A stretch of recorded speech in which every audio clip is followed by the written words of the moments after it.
Lowest scoring game. This game is completely ridiculous because it barely even looked like basketball. The Fort Wayne Pistons and Minneapolis Lakers went out there and somehow ended with a score of 19-18. That's a real final score, and it's never been close to broken. Both teams combined for 37 points, which is just hilarious compared to today's scoring. The Pistons pretty much held the ball like it was a game of keep away, and the Lakers could not figure out how to stop it. George Mikan still managed 15 points, but the rest of his team did almost nothing. Fort Wayne did not care at all about putting on a show. They just wanted to win ugly. Larry Faust hit the game winner with 6 seconds left, and that was basically the only exciting moment the whole night. After this disaster, the league had no choice but to fix it. They brought in the shot clock, and the game finally opened up. Most bench points. The Heat's bench went absolutely crazy and scored 111 points in one game. It shattered the old record of 100 from the Raptors. Haslam led the way with 24 points, which is hilarious since he was 42 years old. Duncan Robinson followed with 20 points, and Victor Oladipo dropped 19 like it was nothing. Max Strus added 14, Yurtseven had 12, and even grabbed 10 rebounds. Cody Zeller threw in 8 points. Jamal Cain had 7, Nikola Jovic added 5, and Orlando Robinson closed it out with 2. It seriously felt like every single player off Miami's bench got involved. The starters barely played, but the bench did not care at all. They outscored the entire Magic team by themselves. No one's touching that record anytime soon. Longest game. The marathon between the Indianapolis Olympians and the Rochester Royals back in 1951 still holds the crown as the longest NBA game ever. They battled for 78 brutal minutes, dragging through 6 overtimes without a shot clock to save them. This was old school grind, where stalling ruled the court and players practically turned to stone from exhaustion. Both teams barely cracked 70 points, with the Olympians scraping by 75-73. Players begged referees to just end it already, but the game kept crawling on like a stubborn tortoise. What's wild is nobody even filmed it. No cameras caught this madness, making it feel like a ghost story in NBA history. The Royals actually went on to win the championship later that season, which makes losing this slugfest even more ironic. Meanwhile, the Olympians, despite surviving this endurance test, got knocked out in the playoffs by the mighty Lakers. The record stuck forever. Fastest triple-double. Nikola Jokic set this wild record on February 15th, 2018, when he pulled off a triple-double in just 14 minutes and 33 seconds. He flew past the mark set way back in 1955 by Jim Tucker, who needed 17 minutes. Jokic was absolutely locked in that night, finishing with 30 points, 15 rebounds, and 17 assists. His shooting was straight up ridiculous too, hitting 11 of 14 shots, draining all the 3 from deep, and knocking down every free throw he took. He got his 10th assist with nearly 2 minutes left in the second quarter, sealing the fastest triple-double the league's ever seen. What makes it even crazier is he still played 34 minutes total, just piling it on. Meanwhile, Giannis wasn't quiet either, dropping 36 points with 11 boards and 13 assists. But Jokic's efficiency and pace stole the show. Most career ejections. Rasheed Wallace absolutely owns this record with 29 ejections, turning chaos into an art form. He got tossed once just for staring at a ref, and another time for shouting, "Ball don't lie," right after a missed free throw. Wallace even holds the record for the fastest ejection ever, getting booted after only 1 minute and 25 seconds. Then there's Draymond Green, who's been ejected around 22 times, keeping pace with Wallace's legendary fury. Green's antics include a headlock on Rudy Gobert and getting kicked out in under 9 minutes against Orlando. Dwight Howard's sitting at 17 ejections, which is wild considering his goofy locker room rep. Charles Barkley and Anthony Mason both clocked 16, with Barkley's brawls and Mason's enforcer role giving fans plenty of chaos. Shaq and Boogie Cousins each grabbed 14, while Matt Barnes, Reggie Miller, Dennis Rodman, and Kmart all landed around 12, but Rasheed Wallace still got the crown. By the way, if you guys want to subscribe, I'm going to start posting every day. Thanks. Anyways, youngest player ever. Andrew Bynum still holds this record, making his NBA debut just 6 days after turning 18. The Lakers picked him 10th overall in 2005, and he stepped onto the court against Denver for his first game, grabbing 2 rebounds and swatting 2 shots in just 6 minutes. Before the league, he tore it up at St. Joseph High School in New Jersey, averaging over 22 points and nearly 17 rebounds as a senior. He was a towering 7 feet tall with size and footwork that got him compared to legends. Bynum became a 2-time champion with the Lakers, hitting his peak in 2012 with nearly 19 points and 12 rebounds per game. That same season, he blocked 10 shots in a playoff game, tying elite company. Unfortunately, injuries crushed his momentum, especially knee troubles that sidelined him for the entire 2012 season in Philadelphia. Despite a short career, his record's locked in forever thanks to the league's age rule change. Oldest rookie, Nat Hickey owns this record, stepping onto the court at 45 years and 363 days old. Back in the 1947 season, he was actually the head coach of the Providence Steamrollers, but decided to activate himself as a player for 2 games. Even though he missed all 6 field goal attempts, he still managed to score 2 points from free throws. Hickey's decision turned him into an unlikely legend, holding a record that feels pretty much unbreakable. In the modern era, Pablo Prigioni takes the title. He made his debut at 35 years and 169 days old for the New York Knicks. During the 2012 season, Prigioni had already built a strong career in Europe, winning trophies and turning heads before finally crossing over to the NBA. He even became the Knicks' starting point guard in the playoffs. After retiring, he went straight into coaching, eventually leading the Argentina national team by 2022. Most teams played for.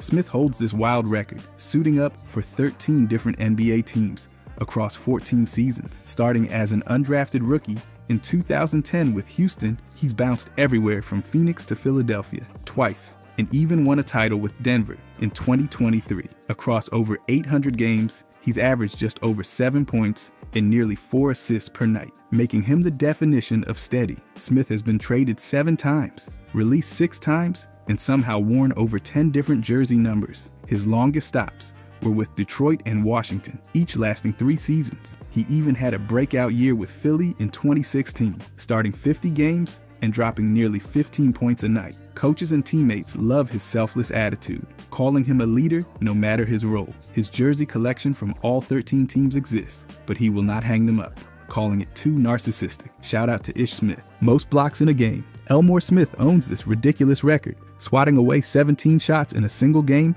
for the Los Angeles Lakers against the Portland Trail Blazers back in October of 1973. What makes this even crazier is it happened during the very first season the NBA actually started counting blocks. Smith did not stop at defense either, racking up 16 rebounds and tossing in 12 points just to round things out. He earned the nickname Elmore the Rejector for a reason, leading the league in blocked shots twice and averaging nearly 5 blocks per game that season, one of the highest ever. Even legends like Manute Bol and Shaq could not catch him, both maxing out at 15 blocks in a game. Mark Eaton came close too, but still fell short at 14. Smith's mark has stood for decades, but you know Wemby is in the league now, oldest player to score 50 points. Jamal Crawford set this incredible record on April 9th, 2019, dropping 51 points for the Phoenix Suns against the Dallas Mavericks at 39 years and 20 days old. He shot lights out, hitting 18 of 30 shots and drilling 7 from beyond the arc. Crawford did not stop there, adding 5 rebounds, 5 assists, plus a steal and a block for good measure. What makes it even better is he came off the bench, setting the record for the most points scored by a reserve player in a single game. He also became the first player ever to score 50 or more points for 4 different teams, adding Phoenix to his list that already included Chicago, New York, and Golden State. With this game, he joined Kobe Bryant as the only players to score 25 or more points in 3 straight games during their 19th season, or later. At the time at least, because you know LeBron does it eventually. But Crawford's scoring explosion covered nearly half of the Suns' total points. Most free throws in a quarter. Anthony Davis set this record on October 29, 2019, knocking down 18 free throws in the third quarter against the Memphis Grizzlies. Davis went a perfect 18 for 18, crushing the previous record of 14. Memphis kept hacking away, with guys like Jaren Jackson Jr. and Solomon Hill fouling him nonstop, but Davis just kept cashing them in. He even shot 12 free throws in the last 3 minutes and 30 seconds of the quarter alone. Davis finished the night with 40 points, 20 rebounds, and 2 blocks in just 31 minutes, completely overwhelming Memphis' small ball lineup. At the time, it was only his 5th game as a Laker, and he already looked like a force. Most career 4-point plays. James Harden holds this record, racking up 100 4-point plays exactly. Harden's made a career out of making defenders miserable, using his signature step-back 3 to bait contact and drain tough shots. The result? Trips to the line for that extra point. Again and again, he's far ahead of the pack, with Steph Curry trailing at 66 and Jamal Crawford sitting at 54. Even legends like Reggie Miller and Kobe Bryant are way behind, with Miller at 23 and Bryant at 17. Harden's timing and feel for defenders make him a constant threat, punishing anyone daring enough to contest his long-range bombs. His ability to blend precision shooting with foul-drawing trickery has shaped modern offense, forcing defenses to rethink every closeout. This record shows just how much Harden's changed the game. Highest scoring game. The wildest shootout in NBA history went down on December 13, 1983, when the Detroit Pistons edged the Denver Nuggets 186-184 in triple overtime.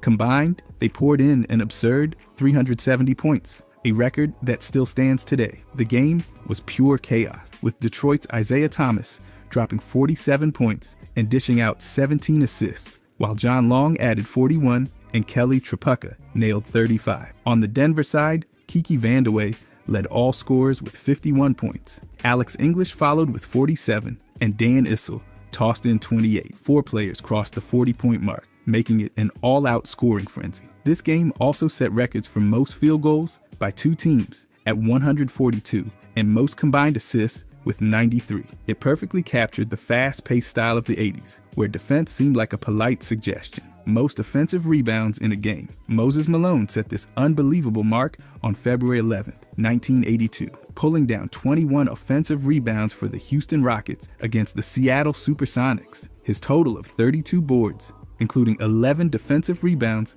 made him an unstoppable force all night. He also dropped 38 points, played 44 minutes, and shot 17 of 35 from the field. What's wild is that Malone's offensive rebounds alone made up nearly a third of Houston's total rebounds in that game. No other player in NBA history has crossed the 20 offensive rebound line, and Malone actually owns 3 of the top 5 spots on the list. Even great modern offensive rebounders like Rudy Gobert and Mitchell Robinson do not even come close to Malone's dominance. With teams today focused on transition offense and spacing, guys rarely attack the glass like Malone did. His old school grit and perfect timing made this record feel untouchable. Fewest points in an NBA Finals game. The Utah Jazz set this brutal record on June 7, 1998, when they managed only 54 points in a blowout loss to the Chicago Bulls in Game 3 of the Finals. The Bulls crushed them 96-54, handing the Jazz the largest margin of defeat in Finals history at 42 points. Utah's offense completely vanished, shooting just 21 of 70 from the field and an awful 1 of 9 from three-point range. They finished the night with only 6 assists while piling up 6 turnovers. The series had been tied at 1 win apiece before shifting to Chicago, but this game flipped the momentum hard in the Bulls' favor. Chicago's suffocating defense turned every Jazz possession into a nightmare. At the time, this was also the lowest point total in any playoff game, not just the finals. That night became a defining moment for the Bulls, propelling them toward their 6th championship and cementing their place in basketball history. Most assists in a quarter. The record stands at 14, shared by John Lucas and Steve Blake in 2 separate games. Lucas hit that number on April 15, 1984, dishing out 14 assists in the second quarter for the San Antonio Spurs against the Denver Nuggets. Blake matched it decades later on February 22, 2009, during the first quarter for the Portland Trail Blazers against the Los Angeles Clippers. What's wild is neither of them scored a single point in their record-setting quarters, focusing purely on setting up their teammates. Even with today's fast-paced style, no player has matched 14 assists in a quarter. Russell Westbrook came close with 11, while Spencer Dinwiddie and Trae Young have hit 10. The modern game spreads the playmaking around too much for one player to dominate assists like this. It's going to take a perfect storm of sharp passing and teammates hitting every shot to see anyone tie or break it. Most minutes played in a game. Dale Ellis owns this unreal record, playing 69 minutes in a 5-overtime thriller between the Seattle Supersonics and Milwaukee Bucks on November 9, 1989. The game stretched out for a total of 73 minutes, with Milwaukee barely escaping 155-154. Ellis was out there nearly the entire time, draining 36 points, hitting 3 shots from deep, and sinking 8 free throws. His endurance that night was off the charts, especially in an era when teams rarely pulled their stars off the floor. Back then, load management was not even a conversation, and coaches expected top players to push through exhaustion. With today's strict focus on preserving player health, this kind of marathon feels impossible to repeat. 5 overtimes alone is rare, but keeping one player on the court for nearly 70 minutes is even rarer. Only way it gets broken is if Tom Thibodeau is the coach. Most combined 3-pointers in a game. The Dallas Mavericks and Golden State Warriors shattered this record on December 15, 2024, combining for 48 threes in a shootout that finished Mavericks 143, Warriors 133. The Warriors were relentless from deep, hitting 27 of 54 attempts, while the Mavericks drained 21 of 41, both shooting over 50%. 13 different players knocked down at least one three, and 10 of them made multiple, turning the game into a non-stop barrage. Steph Curry led the charge with 7 makes, while Draymond Green and Andrew Wiggins each added 5 for Golden State. On the Dallas side, Luka hit 6, and Klay Thompson, facing his old team, buried 7 threes of his own. They even set a record for threes in a single half with 30 total, as the Warriors poured in 18 and the Mavericks added 12. This broke the previous combined record of 44, set by the Kings and Clippers in 2023. Most rebounds in a quarter. Bill Russell set this record on April 18, 1962, grabbing 19 rebounds in the fourth quarter of Game 7 in the NBA Finals. Facing the Los Angeles Lakers with everything on the line, Russell's dominance on the glass became the difference maker. He finished the game with a ridiculous 40 rebounds and 30 points, tying the finals record for boards in a single game. But it was that fourth quarter surge where he just took over, controlling every missed shot and keeping Boston alive. The Celtics edged the Lakers 110 to 107 in overtime, locking up their 5th championship. Russell's performance became the blueprint for clutch greatness, proving once again why he's considered one of the best defensive forces the game has ever seen. Even in today's NBA, no player has come close to matching 19 rebounds in one quarter. Most steals in a playoff game. Allen Iverson owns this electric record, swiping 10 steals for the Sixers against the Orlando Magic on May 13, 1999. In Game 3 of the first round series, Iverson's defensive energy flipped the game, helping the Sixers grab a 97-85 win and take a 2-1 series lead. He was everywhere that night, finishing with 33 points, 5 rebounds, 5 assists, and 2 blocks to go along with those 10 steals. Iverson's quick hands and relentless pressure rattled Orlando all game long, turning turnovers into fast break points. No one else in playoff history has reached double-digit steals in a game, with guys like Mookie Blaylock, Tim Hardaway, and Craig Hodges, all coming close at 8. At just 24 years old, Iverson's performance that night cemented his reputation as a fearless competitor on both ends of the floor. Worst playoff team. The title belongs to the 1953 Baltimore Bullets, who stumbled into the postseason with a miserable 16-54 record, the lowest ever for any playoff team in the major North American leagues. With only 10 NBA teams at the time, practically everyone got a postseason invite, but the Bullets were completely outmatched and got swept 0-2 by the New York Knicks in the East Division semifinals. To make matters worse, the franchise folded just 2 seasons later, leaving behind a legacy of futility. Other rough playoff squads include the 1960 Minneapolis Lakers, who went 25-50, but somehow snuck into the playoffs and even won a series before bowing out. The 1968 Chicago Bulls finished 29-53, only to get swept in the first round. Then there's the 1986 Bulls, sitting at 30-52 as an injury hit. Michael Jordan team got steamrolled by the Celtics. Even in the modern era, the 2020 Orlando Magic slid into the bubble playoffs at 33-40, losing 4-1 to the Bucks. Longest season opening win streak. The Golden State Warriors own this record, starting the 2015 season with a scorching 24 straight win. They blew past the previous best of 15-0 set by the 1948 Washington Capitals and matched by the 1994 Houston Rockets. The streak kicked off on October 27th and stretched all the way to December 11th, before finally ending with a loss to the Milwaukee Bucks. During that run, they were absolutely rolling, winning by an average of over 14 points per game. Steph Curry, Klay Thompson, and Draymond Green led the charge, while Luke Walton held down coaching duties while Steve Kerr recovered. They even extended their overall regular season winning streak to 28 games, counting back to the end of the previous season. This fast start laid the foundation for their legendary 73-9 finish, the best regular season record ever. Other teams, like the Cavaliers and Mavericks, have made runs, but nobody has matched that red-hot 24-0 start. Worst season opening losing streak. 2 teams share this rough record, both starting their seasons with 18 straight losses. The 2015 Sixers and the 2009 New Jersey Nets each stumbled out of the gate with painful streaks. For the Sixers, it was all part of the process. trotting out rookies like Jahlil Okafor and Jeremy Grant while stacking losses for draft picks. They even lost 28 straight games when you count the 10 losses from the end of the previous season. The Nets, meanwhile, were left stranded after trading Vince Carter, finishing the year with just 12 wins, the worst mark in franchise history. Other teams have come close, like the 2014 Sixers and the 1999 Clippers, both starting 0-17. The expansion Miami Heat in 1989 also began 0-17 as they tried to build from scratch. In today's NBA, with new lottery odds discouraging tanking, a start this brutal is hard to imagine. Even the 2024 Pistons, who lost 28 in a row, did not begin their season with a losing streak like this. Most assists in a half. Bob Cousy set this incredible record back in the 1958 season, dishing out 19 assists in the second half against the Minneapolis Lakers. Cousy, known as the Houdini of the hardwood, was in full control that night, orchestrating the Boston Celtics offense with precision and creativity.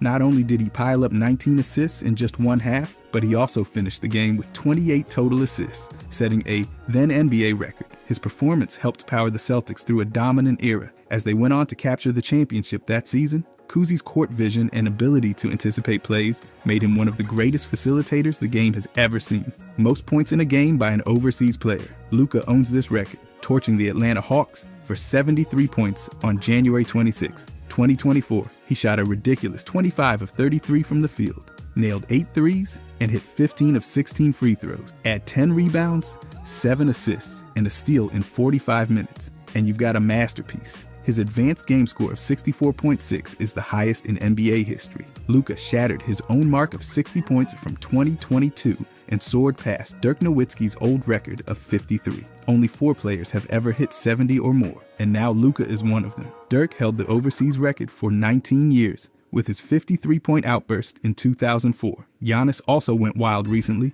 dropping 64 points on the Pacers in 2023. Nikola Jokic added his name with 61. Luka's 73 reflects just how dominant overseas stars have become in today's NBA. Most double-doubles by a rookie. Shaq holds this powerhouse record, racking up 68 double-doubles during his rookie season with the Orlando Magic in 1992. He averaged 23 points, 13 rebounds, and 3 blocks per game, while playing nearly 38 minutes a night. Shaq's impact was immediate, bulldozing through defenses and earning Rookie of the Year honors, along with an All-Star starting spot. The first rookie since Michael Jordan to get that nod. His dominance set the tone for a Hall of Fame career and redefined the center position with sheer power and agility.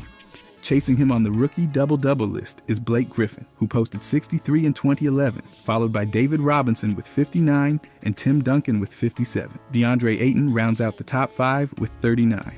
Shaq's 68 still towers over the rest, proving how relentlessly he controlled the paint from day one. Most blocks per game in a season. Mark Eaton owns this towering record, swatting an insane 5.56 shots per game during the 1984 season for the Utah Jazz. Over 82 games, Eaton rejected a ridiculous 456 shots, a single season total that still stands at the top of the NBA record books. He was an absolute wall in the paint, standing 7 feet 4 and weighing 275 pounds, with defense as his full-time job. Eaton's average is 1.6 blocks higher than the next best season, which belongs to Manute Bol. He even had 2 separate games with 14 blocks. That year, Eaton also took home Defensive Player of the Year and led the Jazz to the league's top-ranked defense. Modern big men like Victor Wembanyama are still well short, with Wembanyama posting 3.83 blocks per game this year. Most points by brothers in a game. Dominique and Gerald Wilkins hold this record, combining for 78 points on December 7th, 1991.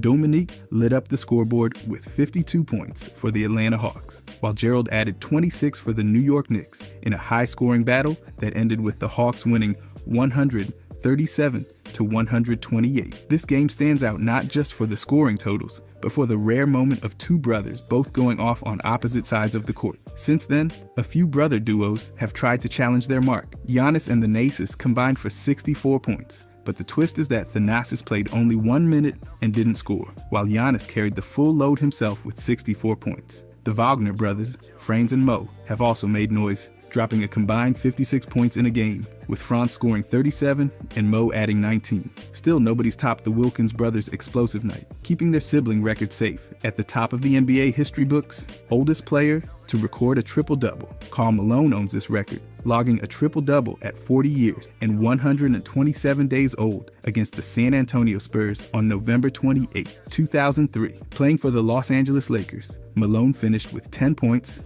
11 rebounds, and 10 assists, proving that even deep into his 40s, he still had plenty left in the tank. What makes this even more impressive is how rare it is for older players to hit that milestone. In fact, LeBron James holds every single spot from 2nd to 16th on the all-time oldest triple-double list, but Malone still stands alone at the very top. His performance that night was a perfect display of veteran savvy, using smart positioning and sharp passing rather than raw athleticism. While LeBron keeps rewriting the record books, Malone's achievement remains a proud reminder that experience and basketball IQ can still create history. But I'm sure LeBron will break it soon. Most steals in a quarter. Fat Lever set this incredible record on March 9, 1985, snatching 8 steals in the third quarter against the Indiana Pacers. Lever was everywhere that night, finishing with 13 points, 4 rebounds, 15 assists, and those 8 steals as the Denver Nuggets took down the Pacers, 126 to 116. His defensive instincts were off the charts, constantly disrupting passes and turning defense into fast break chances. No player has matched Lever's 8 steals in a single quarter, though a few have come close. Jaren Jackson grabbed 6 in the first quarter for the Memphis Grizzlies, and Robert Covington also hit 6 in the second quarter for the Sixers. But Lever's record still stands alone. Known for being one of the most complete guards of his era, Lever's performance that night is a perfect snapshot of his impact on both ends of the floor. Most points in a playoff debut. Luka owns this record, dropping 42 points in his first ever playoff game on August 17, 2020 against the Los Angeles Clippers. At just 21 years old, Luka lit up the stat sheet, shooting 13 of 21 from the field, hitting 4 threes, and going 14 of 15 at the line. He also chipped in 7 rebounds, 9 assists, and 3 steals in 38 minutes. Even though the Mavericks lost 118 to 110, Luka's performance was electric from start to finish. Before that, John Williamson's 38 points in 1979 held the record, and Fox later matched that total in 2023. George Mikan, Kareem, and Derrick Rose are all part of this elite list, but none hit the 40-point mark like Luka. His efficiency and all-around impact made the debut even more impressive, especially without overtime or prior playoff experience. With today's fast-paced style and young stars rising fast, someone might chase it. But for now, Luka stands alone with the highest scoring playoff debut in NBA history. Most team fouls in a game. The Anderson Packers hold this wild record, piling up 60 personal fouls in a game against the Syracuse Nationals on November 24, 1949. The game ended with the Nationals winning 125 to 123. But the real headline was the Packers' endless parade to the foul line. This was a pre-shot clock era, when the game was rougher, the whistles were constant, and physical play ruled the day. Their 60 fouls remain the highest ever by a single team, a record that has somehow survived over 70 years of NBA history. To put it in perspective, modern teams average closer to 20 fouls per game. And even the Memphis Grizzlies, who led the league with 35 fouls in one game in 2024, were nowhere near the Packers' total. That same night, in '49, also set the record for combined team fouls in a game at 106. Most threes by a rookie in a game. 4 rookies share this sharpshooting record, each draining 9 three-pointers in a single game.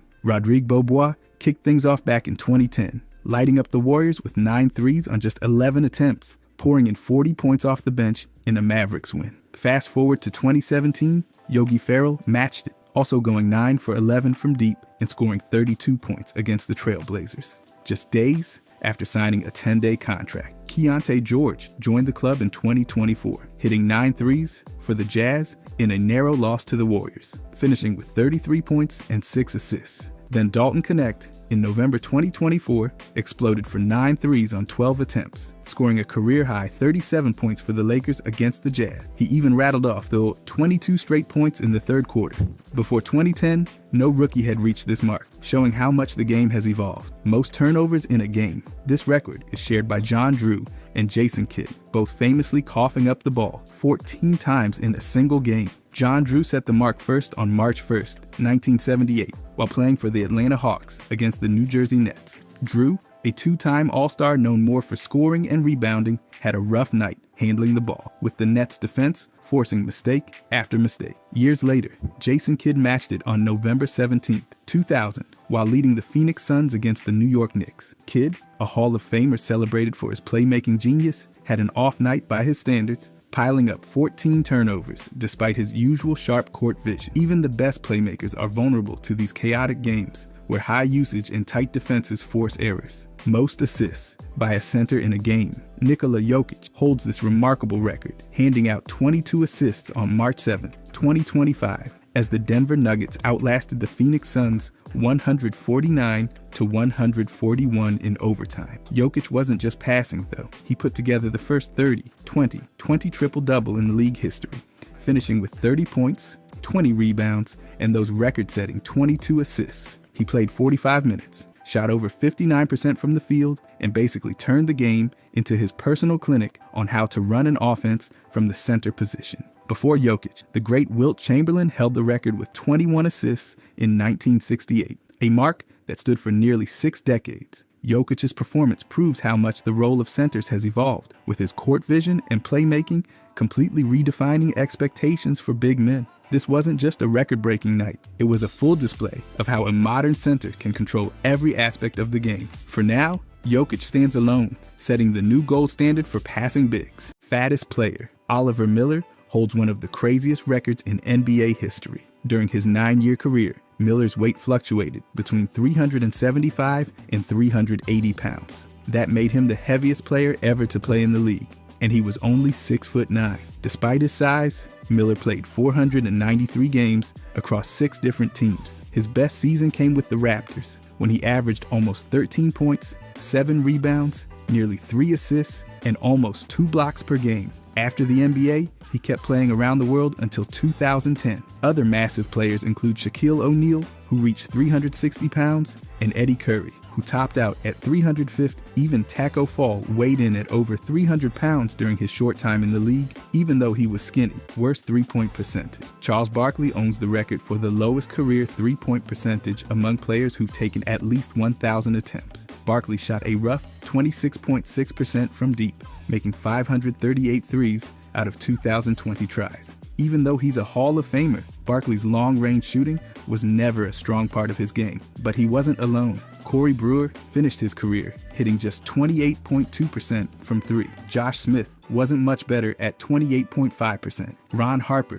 Isaiah Thomas, D. Wade, and Derek Coleman also struggled, each shooting below 30% from beyond the arc. Even some of the greatest players in NBA history had their weaknesses. Shortest player. Muggsy Bogues holds the record as the shortest player in NBA history. Standing at just 5 feet 3 inches, Bogues played an incredible 14 seasons in the league. He was drafted 12th overall by the Washington Bullets in 1987, then became a franchise player for the Charlotte Hornets. Bogues led the team in assists and steals for years. He racked up 6,726 assists, almost 7,000 points, and over 1,300 steals during his career. Even though he was small, Bogues managed to block 39 shots, including one against 7-foot-tall Patrick Ewing. Before the NBA, he starred at Wake Forest, leading the conference in steals and assists. After retiring, he coached in the WNBA and became an ambassador for the Hornets. Worst team. The Charlotte Bobcats hold the record for the worst season in NBA history. During the 2011 to 2012 season, they finished with 7 wins and 59 losses. That gave them a brutal winning percentage of .106, the lowest the league has ever seen. They closed out that season with a painful 23-game losing streak, which even carried over into the next year. Paul Silas was the head coach during this tough stretch. Gerald Henderson led the team in scoring, averaging just over 15 points a game. And after all that losing, they still didn't land the top draft pick. Instead, they got the 2nd overall selection and chose Michael Kidd-Gilchrist in the 2012 draft. That season is a rough chapter in Charlotte's history, but it's one fans and players will never forget. Biggest blown lead. The Denver Nuggets hold the record for the biggest blown lead in NBA history. On November 27, 1996, they were up by 36 points against the Utah Jazz. The Nuggets led 70-34 just before halftime, but things fell apart fast. In the second half, the Jazz outscored them 71-33 and stormed back to win 107 107 to 103. Karl Malone put up 31 points and grabbed 17 rebounds. Jeff Hornacek added 21 points, and John Stockton chipped in with 13 points and 12 assists. For Denver, Bryant Stith scored 31, and Dale Ellis dropped 25. Antonio McDyess had 15 points and 11 rebounds, but it wasn't enough. That 36-point collapse is still the largest blown lead in league history. Player traded the most times. Trevor Ariza holds the record for being traded more than anyone in NBA history. He was traded 11 times and played for 10 different teams, covering nearly a third of the entire league. Drafted in 2004 by the New York Knicks, Ariza started his career with limited opportunities. After 2 quick trades, he landed with the Los Angeles Lakers. That's where he finally broke through, becoming a starter during their 2009 championship run against the Orlando Magic. After that, he played for the Houston Rockets, New Orleans Hornets, and Washington Wizards. He returned to Houston in 2014 and had his longest stay, playing 382 games over 4 seasons. Later, he had stints with the Phoenix Suns and Sacramento Kings. In November 2020, he was traded 3 times in just 5 days. His final trade was to the Miami Heat in 2021. Most finals lost. Jerry West holds the record for the most NBA finals losses by any player. During his legendary career with the Los Angeles Lakers, West appeared in 9 NBA finals between 1962 and 1973. Out of those 9 trips, he only won 1 championship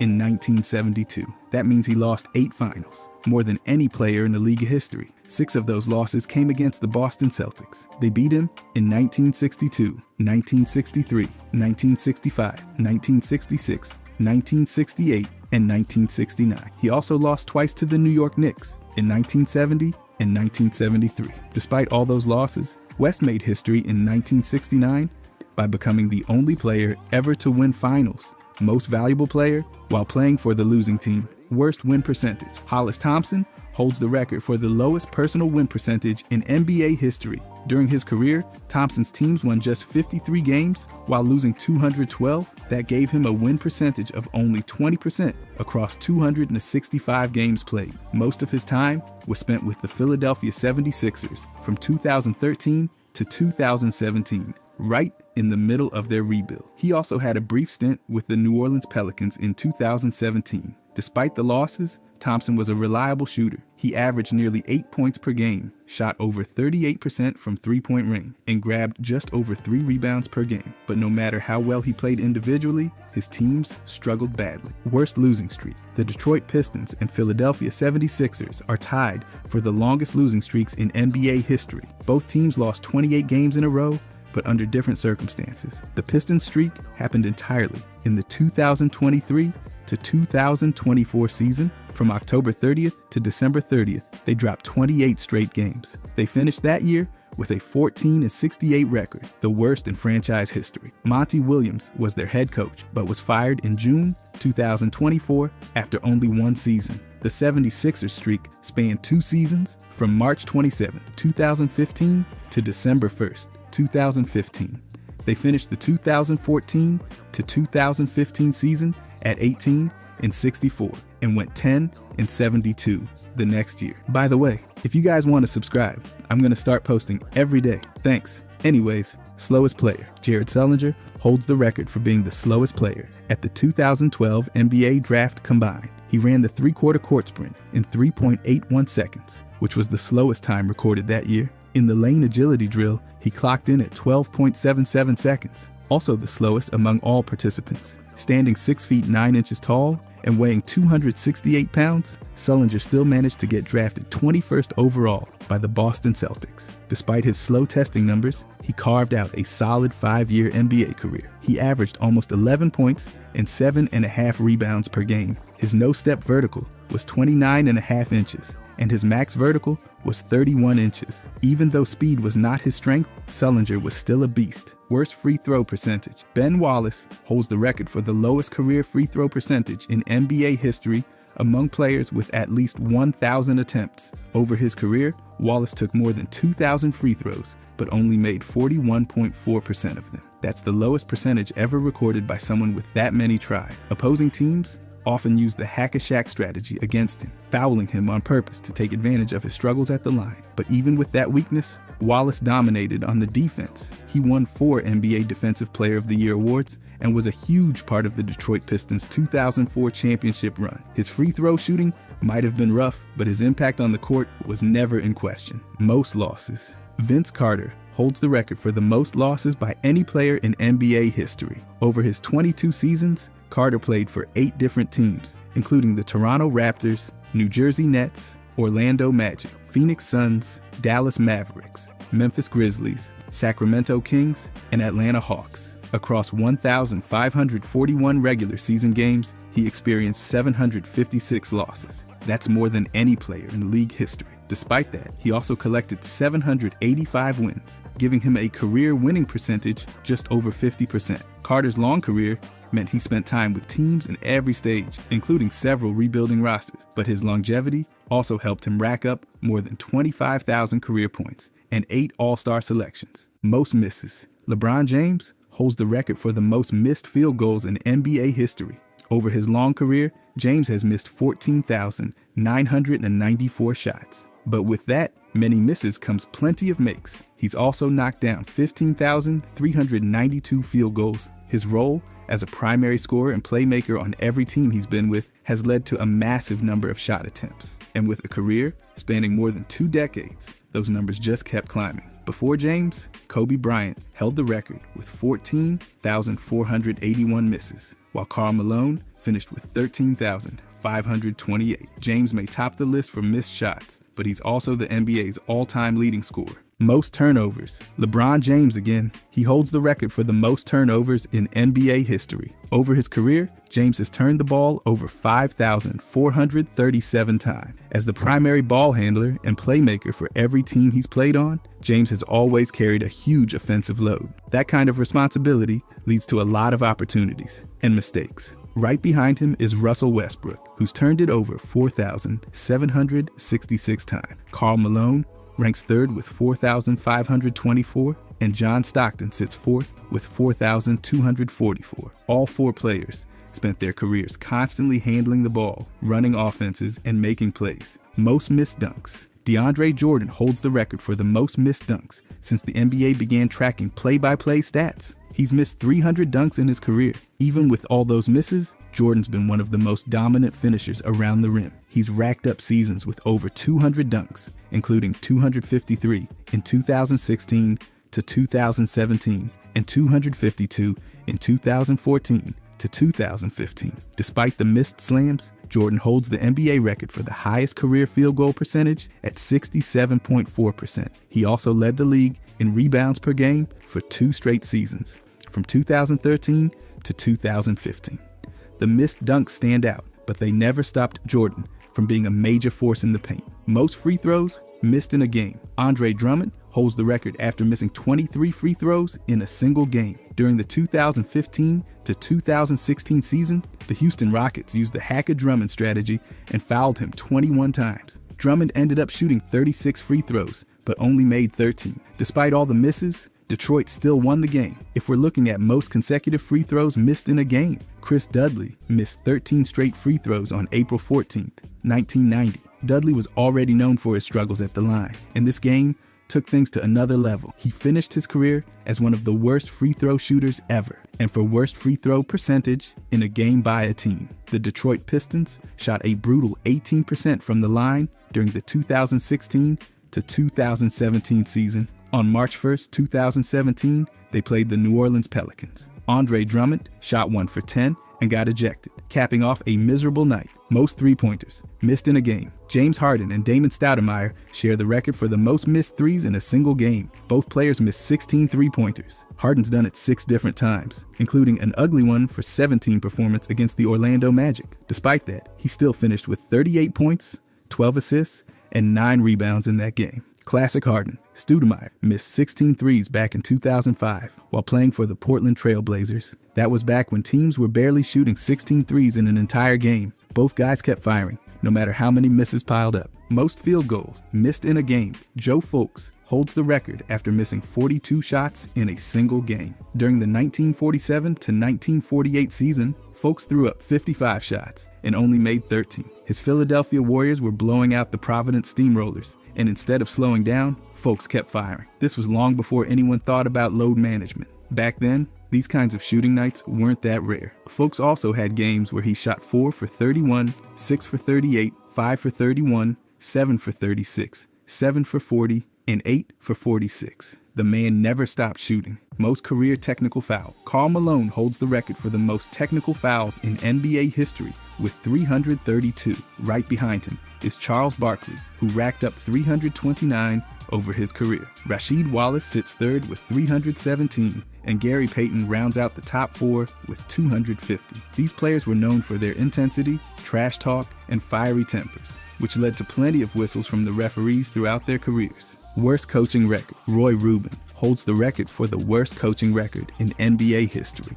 During the 1972 to 1973 season, Rubin coached the Philadelphia 76ers to a brutal 4-47 record. He had answered an ad in the paper to land the job, but things went downhill fast. The team started 0-15, and it took him a month just to get his first win. After 51 games, Rubin was fired, while the team was in the middle of a 20-game losing streak. Player-coach Kevin Lockery took over from there. According to reports, the players had already stopped listening to Rubin weeks earlier, with Fred Carter saying it was like letting a teenager run a big corporation. Rubin even celebrated a preseason win against the Celtics, even though they only played their third stringer's shortest NBA career. James Curry holds the record for the shortest NBA career ever. He played just 4 seconds in a single game for the Los Angeles Clippers during the 2009 to 2010 season. Curry was signed to a 10-day contract and got subbed in during the final moments of a loss to the Boston Celtics on January 25th, 2010. In those 4 seconds, he didn't record any stats. No points, no rebounds, nothing.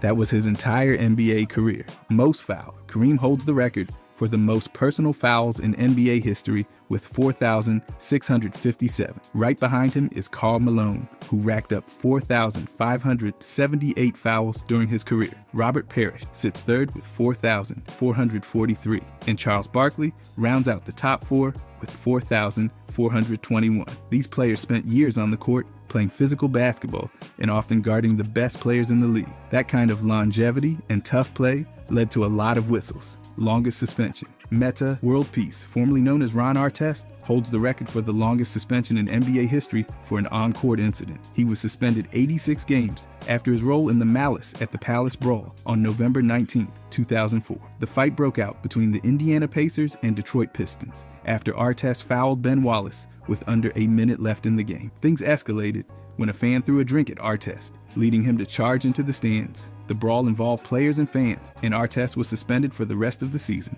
73 regular season games and 13 playoff games. He also lost around $5 million in salary. That suspension still stands as the longest in league history. Most playoff games without a championship. Karl Malone and John Stockton hold the records for the most playoff games played without ever winning an NBA title. Malone appeared in 193 playoff games during his time with the Utah Jazz and Los Angeles Lakers. He averaged 24.7 points, 10.7 rebounds, and 3.2 assists in the postseason. Stockton played in 182 playoff games, all with the Utah Jazz. He averaged 13.4 points, over 10 assists, and nearly 2 steals per game in the playoffs. Both players led the Jazz to the NBA Finals in 1997 and 1998, but lost both times to the Chicago Bulls. Malone made one more Finals appearance in 2004 with the Lakers, but never won a championship. Most turnovers in a game. Jason Kidd holds the record for the most turnovers in a single game with 14.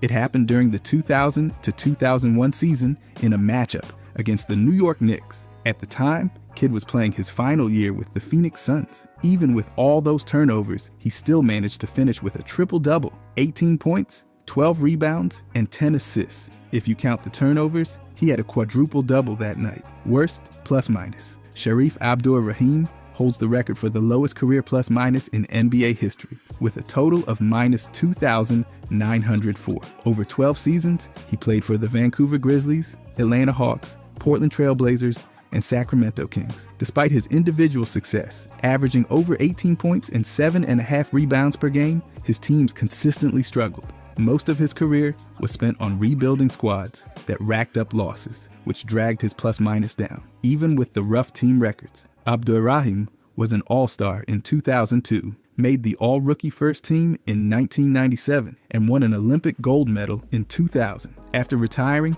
he worked in front offices and later became the president of the NBA G League. Most three-pointers missed in a game without a make for a team. The Denver Nuggets hold this record after missing all 22 of their three-point attempts in a game during the 2012 to 2013 season. It happened against the Portland Trail Blazers in December 2012. Despite going 0 for 22 from deep, Denver only lost that game by 8 points. This was the same Nuggets team that had games where J.R. Smith hit 11 threes and Ty Lawson made 10 in a row. But let's make it, most consecutive three-pointers missed. The Houston Rockets missed 27 straight threes in Game 7 of the 2018 Western Conference Finals. They started with a double-digit lead at halftime, but couldn't buy a bucket from deep. James Harden went 2 for 13, Eric Gordon went 2 for 12, and Trevor Ariza missed all 9 of his attempts. The Rockets ended up losing 101-92, and their shot at the NBA Finals vanished.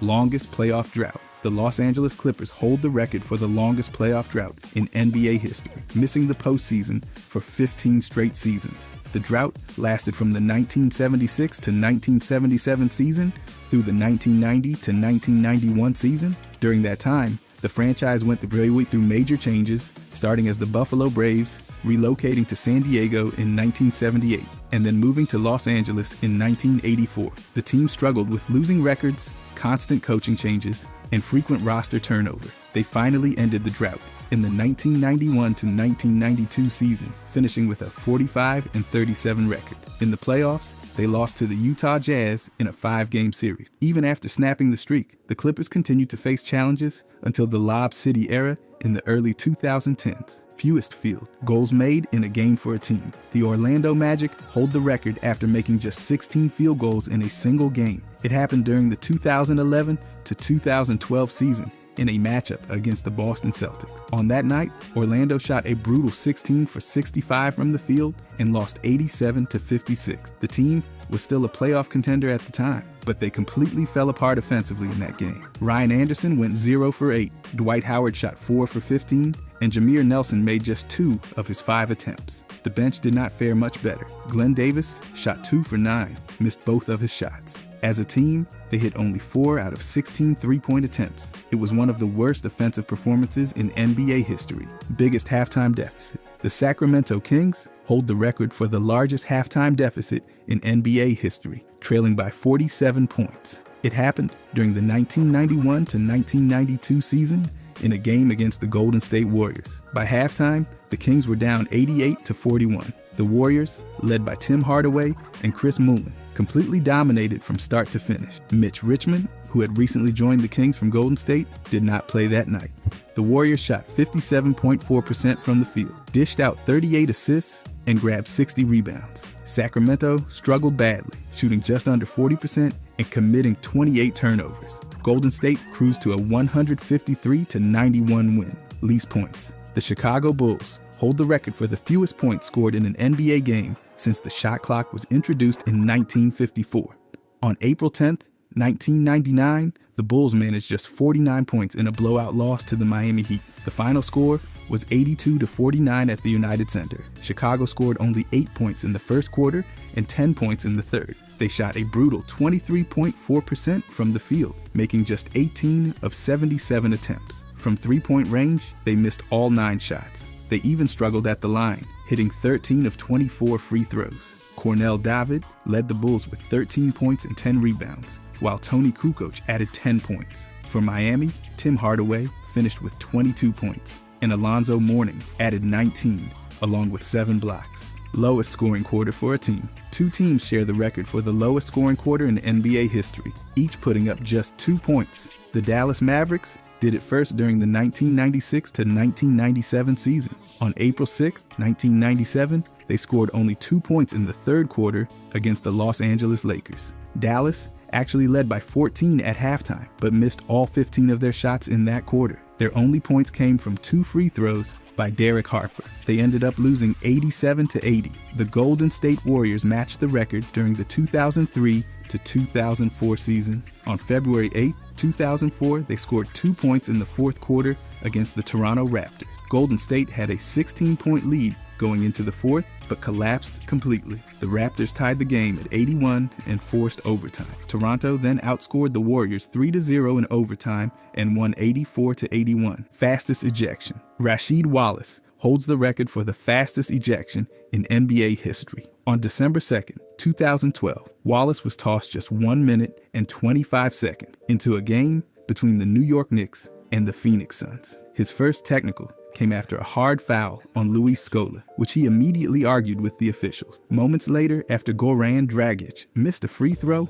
Wallace shouted his signature line, "Ball don't lie." That earned him his second technical foul and an early trip to the locker room. Wallace was no stranger to technicals, leading the league multiple times during his career. Even with his quick exit, the Knicks went on to win the game 106-99. Most games missed. Joel Embiid holds the record for the most games missed in NBA history due to injury for a star. As of February 28, 2025, Embiid has missed 400 games in his career. He's played in 446 games, meaning he's missed nearly 47% of his possible regular season appearances. Embiid has battled injuries throughout his career, and he's currently ruled medically unable to play for the rest of the 2024 to 2025 season because of a lingering left knee injury. Despite all the missed time, Embiid remains one of the most dominant big men in the league when he's on the court. Least assists. Wilt Chamberlain holds the record for scoring the most points in a game without recording a single assist. On January 13, 1962,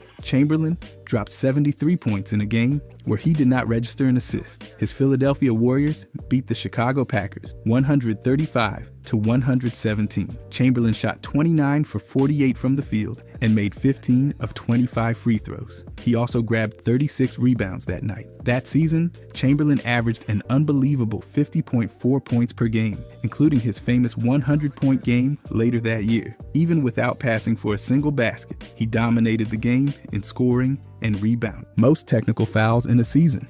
Rasheed Wallace holds the record with 41 technical fouls in a single season. It happened during the 2000 to 2001 campaign while he was playing for the Portland Trail Blazers. Wallace picked up those 41 technicals in just 80 games. That kind of total isn't even possible under today's rules. Now players are suspended for 1 game after their 16th technical and for every additional technical after that. But back then, Wallace's constant arguing with referees led him straight into the record books. Most missed layups. Since the NBA began tracking play-by-play data in 1996 to 1997, Russell Westbrook holds the record for the most missed layups. Westbrook has missed 2,898 layups in his career. Right behind him is LeBron James, who's missed 2,617. Carmelo Anthony comes in third with 2,563, and Allen Iverson rounds out the list with 2,301 missed layups.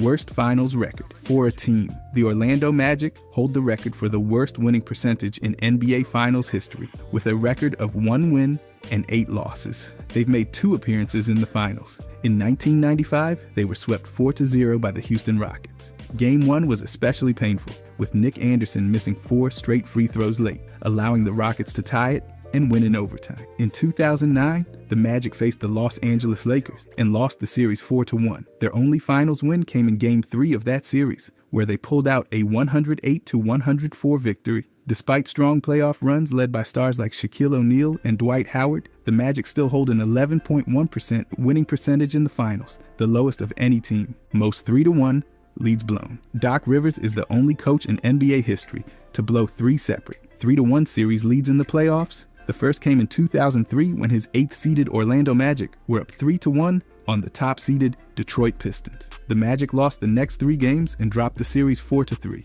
In 2015, Rivers' Los Angeles Clippers held a 3-1 lead over the Houston Rockets in the Western Conference semifinal. They even had a 19-point lead in Game 6 before collapsing. The Rockets came back and won the series 4-3. Then in 2020, Rivers' Clippers blew another 3-1 lead, this time against the Denver Nuggets. The Clippers had double-digit leads in Games 5 and 6 but couldn't hold on. Denver won the series in 7 games. No other coach has lost 3 series after leading 3-1. Least players in a game. The Golden State Warriors pulled off one of the strangest NBA feats ever when they used only 6 players in a regular season game. This happened back in 2010 against the Portland Trail Blazers.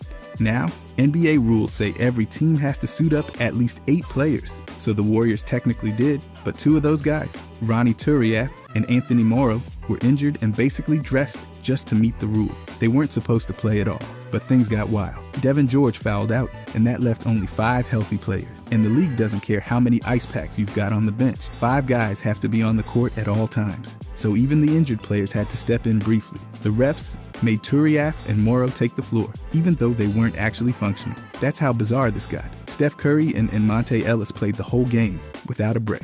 Anthony Tolliver put up a double-double. Reggie Williams added over 20 points. It's tied for the fewest players ever used in a game, and they still won. Absolutely unreal. Fewest points scored in a half. 2 different NBA teams managed to put up a shockingly low 22 points in just one half of basketball, setting a record no one wants. The Phoenix Suns were first, back in January of 2016, against the Los Angeles Lakers. It was the first half, and their offense completely collapsed. They shot a brutal 9 for 46 from the field. That's under 20%. They missed every single three-pointer, going 0 for 10. The only bright spot, they hit all 4 of their free throws. But they also turned the ball over 10 times, so it's not like that helped much. Then the Utah Jazz decided to match that disaster in November of 2018. Their meltdown came in the second half against the Dallas Mavericks. They went 8 for 36 shooting, which somehow was slightly better than the Suns. They hit just 2 of 17 threes, and their free throw shooting dropped to under 60%. They also coughed up the ball 16 times, like they were actively trying to beat the Suns at being terrible.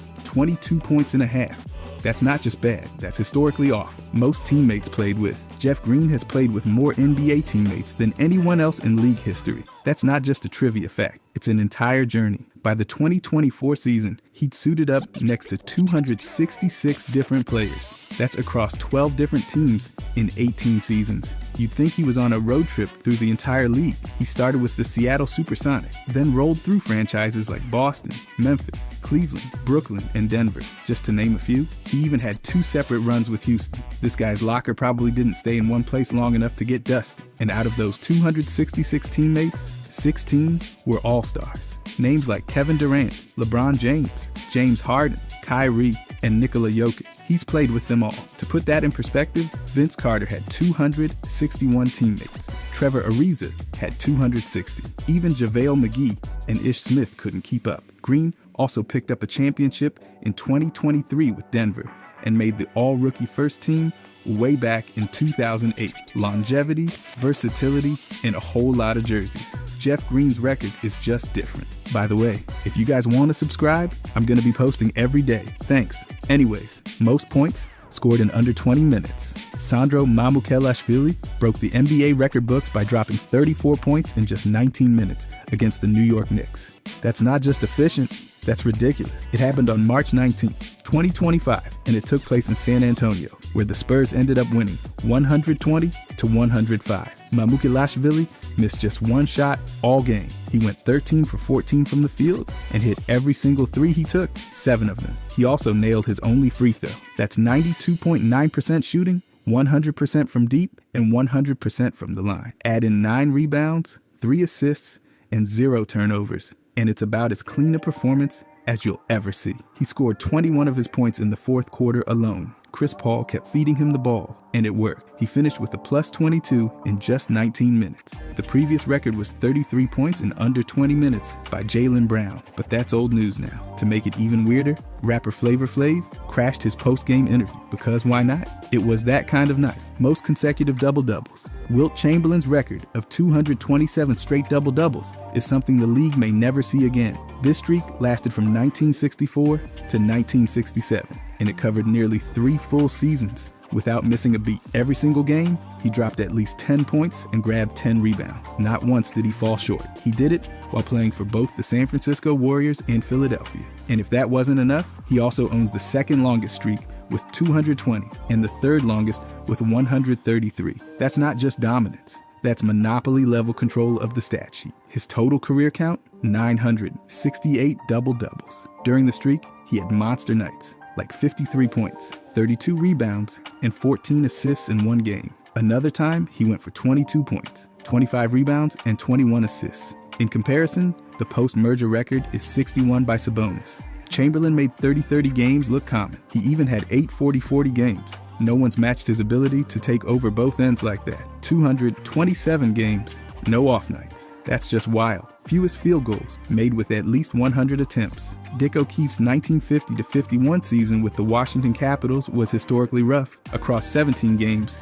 he made just 21 field goals. That's it. Out of more than 100 attempts, his shooting percentage sat at a painful 20.6%. No player in NBA history has ever made fewer field goals in a season while attempting that many shots. For context, the league was still in its early days. An offensive strategy was, let's call it experimental. Even so, 21 made shots in 17 games isn't just cold, it's cryogenic. His free throw shooting wasn't much better, clocking in at 64.1%. He averaged just under 4 points a game and chipped in 1.5 assists. There's not much detailed shot data from that time, but even without it, his numbers stand out for all the wrong reasons. Shooting that poorly over a full season with consistent playing time makes this one of the league's most inefficient performances ever recorded. It's the kind of stat line that makes you wonder if the rim had a lid on it. Most blocks in a half. On March 23rd, 2001, Keon Clark turned the paint into a no-fly zone. Playing for the Toronto Raptors against the Atlanta Hawks, he swatted away 12 shots in just 28 minutes. But the real jaw-dropper, 10 of those blocks came in the first half. That's the most ever recorded in a single half of an NBA game. He blocked 5 shots in the first quarter, then added 5 more in the second. That alone could have earned him a night to remember, but he didn't stop there. He finished with 13 points, 8 rebounds, 2 assists, 1 steal, and not a single foul. You read that right. 12 blocks, 0 fouls. That's the kind of defensive clinic that doesn't happen often, especially without picking up a whistle. The Raptors won big, 112-86, and Clark walked away with a plus 27 in the box score. His 12 blocks are still the most ever in a single game by a Raptor. Across his career, he averaged 1.6 blocks per game, but on that night, he was in another dimension. Nobody was getting past him, literally. Most points scored in a loss. On December 8, 1961, Wilt Chamberlain dropped 78 points and grabbed 43 rebounds in a triple overtime battle against the Los Angeles Lakers. That stat line alone sounds made up, but it's real. The game lasted 63 minutes, and Wilt played every single one of them. Despite all that effort, the Philadelphia Warriors still lost 151-147. He shot 50% from the field, going 31 for 62. At the free throw line, it was less impressive, 16 for 31. But when you're scoring 78 points and hauling in 43 boards, nobody's worried about your percentage from the stripe. This wasn't just the most points ever scored in a loss. It was, at the time, the most points scored in any NBA game. That record didn't last long. Wilt later beat himself by scoring 100 points just a few months later. But this game still stands as the 3rd highest scoring performance in league history. Elgin Baylor wasn't quiet either. He scored 63. Those two combined for 141 points. It was an absurd night that still echoes decades later. Most offensive rebounds in a quarter. Walker Kessler and Andre Drummond share the NBA record for most offensive rebounds in a single quarter, each grabbing 9. Kessler did it on March 7, 2025, in the first quarter against the Toronto Raptors. He finished that game with 13 offensive boards and 25 total rebounds. He also added 18 points and 8 blocks while shooting nearly 73% from the field. The Jazz lost by 23, but Kessler controlled the glass like his life depended on it. Drummond matched that mark almost a decade earlier, on March 11, 2015, in the first quarter against the Golden State Warriors. He ended that game with a ridiculous 17 offensive rebounds and 27 total. He scored 22 points and went 6 for 10 from the free throw line, which for him counts as solid. The final score was tied at 105, which feels weirdly anticlimactic given how many extra possessions he created. These performances weren't just statistical anomalies, they were masterclasses in effort and positioning. Offensive rebounding is gritty work, and these two turned it into an art form for an entire quarter. Most points without a free throw attempt. On February 19th,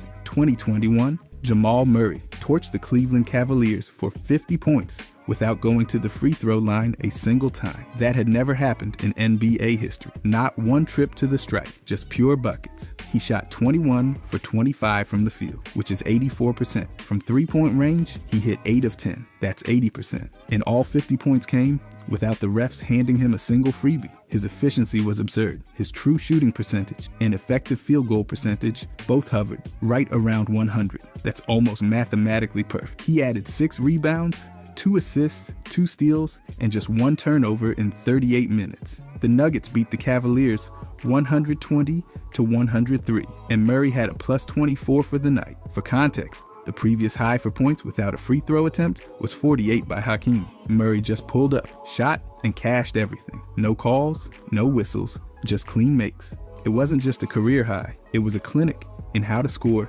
without ever needing the officials. Most turnovers in a season. In the 2016-17 season, James Harden set an NBA record by averaging 5.7 turnovers per game. That's the highest single-season average since the league began tracking turnovers back in 1977. Across 81 games, he racked up a total of 464 turnovers, another all-time record. This happened during his first full season playing point guard under head coach Mike D'Antoni's system in Houston. Harden was the center of everything: scoring, passing, directing the offense. And while that led to big numbers, it also meant more chances to cough up the ball. But here's the thing, despite all those turnovers, his production was outrageous. He averaged 29.1 points, 11.2 assists, and 8.1 rebounds per game. He led the league in assists and win share. He had 64 double-doubles and 22 triple-doubles. His true shooting percentage was over 61. He became the first player to record at least 2,000 points, 900 assists, and 600 rebounds in a season. So yeah,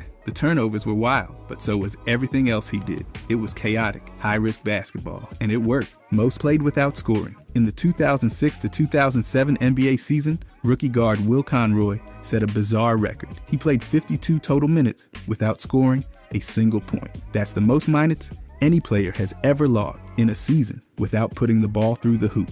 Conroy suited up for both the Memphis Grizzlies and the Los Angeles Clippers, appearing in 7 games between the two. He went 0 for 3 from the field, 0 for 4 from the free throw line, and didn't attempt a single 3. Somehow, in 52 minutes of actual game time, he didn't score once. But he wasn't just out there doing wind sprint. He pulled down 7 rebounds, dished out 9 assists, and managed 6 of those assists in a 17-minute game against Indiana. He also had 3 turnovers, 2 fouls, and no steals or blocks. After going undrafted in 2005, Conroy bounced around the league, but eventually carved out a bigger role in the NBA Development League, even becoming the all-time leading scorer there for a time. That 0-point season in the NBA stands out, not as a failure, but as one of the league's strangest statistical oddities. Most points scored without a field goal. On December 14th, 1996, Derek Martin did something no other NBA player has done. He scored 15 points in a game without making a single field goal. That's right, he went 0 for 8 from the floor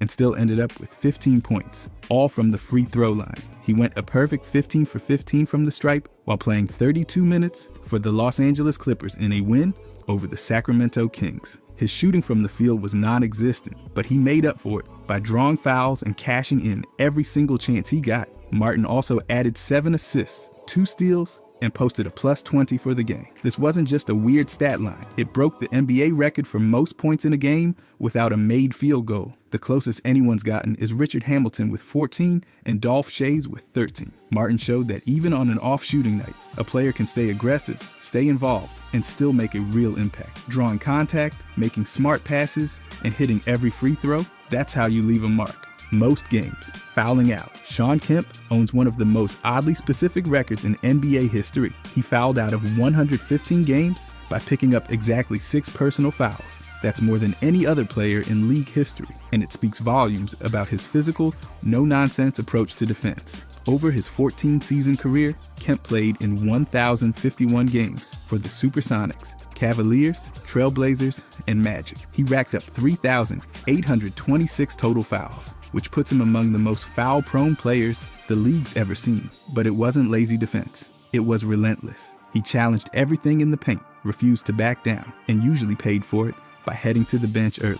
Roughly 1 in every 10 games he played ended with him fouling out, but that didn't stop him from being a key contributor, especially during his time with Seattle. He helped lead them to the NBA Finals in 1996 and was a constant defensive disruptor. This record doesn't mean Kemp was reckless. It means he played hard. Every possession, every matchup, every game. He'd rather foul out than play soft, and the stats prove it. Most blocks by a team in a game, On March 23, 2001, the Toronto Raptors put on a defense clinic and set an NBA record by swatting away 23 shots in a single game. They dominated the Atlanta Hawks 112-86, but it was the block party that made history. Toronto broke the previous team record of 22 blocks, which had stood for nearly a decade. The Raptors were everywhere at the rim, turning the paint into a danger zone. The Hawks shot just 33% from the field, and it's not hard to see why. Almost a quarter of their attempts never even made it past the defenders. The funniest part, this is the same game where Keon Clark had 10 blocks in the first half.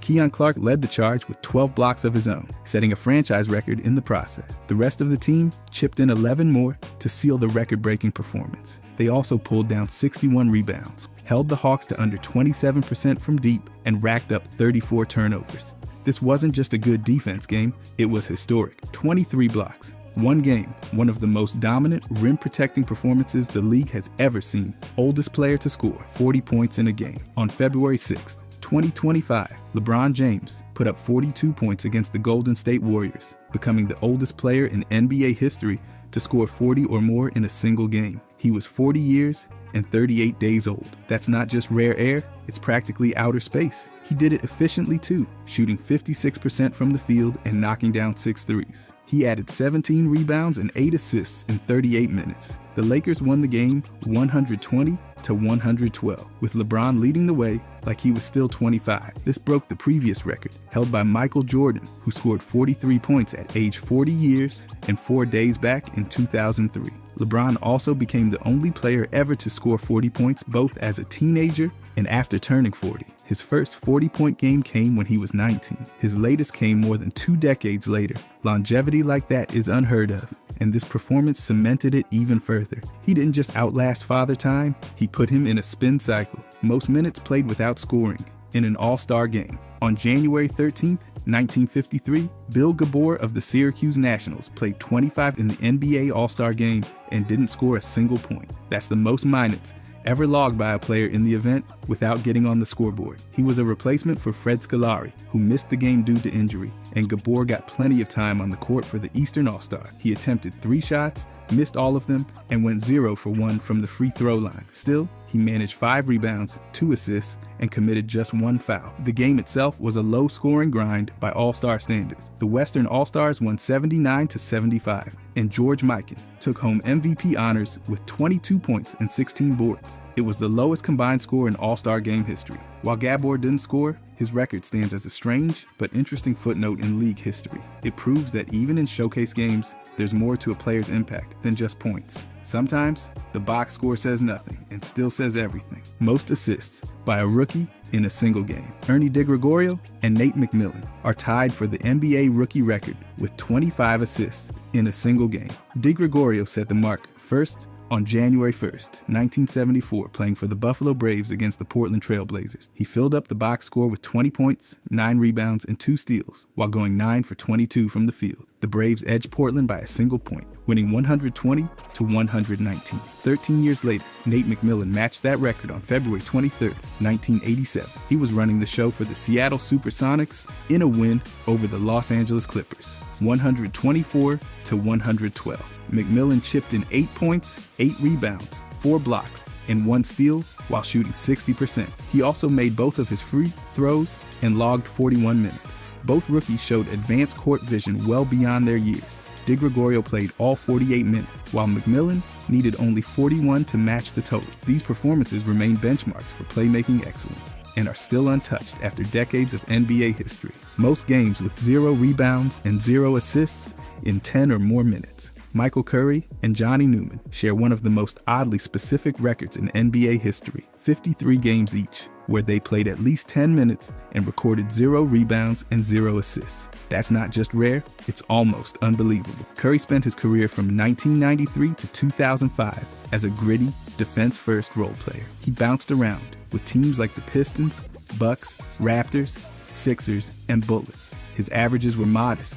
4.5 points, 1.6 rebounds, and 1.2 assists per game. But he was often a team captain and known for his discipline, not his box score. Newman, on the other hand, was more of a scorer. From 1986 to 2002, he played for 7 teams, including the Knicks, Hornets, and Nuggets. He averaged over 11 points per game and was a go-to bench scorer, but clearly, rebounding and playmaking weren't in the assignment some nights. Logging 10-plus minutes without grabbing a board or handing out a single assist doesn't happen by accident. It reflects a specialized role focused on defense, spacing, or simply being in the right place without touching the stat sheet. Most games scoring exactly 20 points. Kevin Garnett holds the NBA record for the most games scoring exactly 20 points, doing it 88 times over his 21-season career. That's not flashy, but it screams consistency, night after night, bucket after bucket, exactly 20. Garnett played for the Timberwolves, Celtics, and Nets,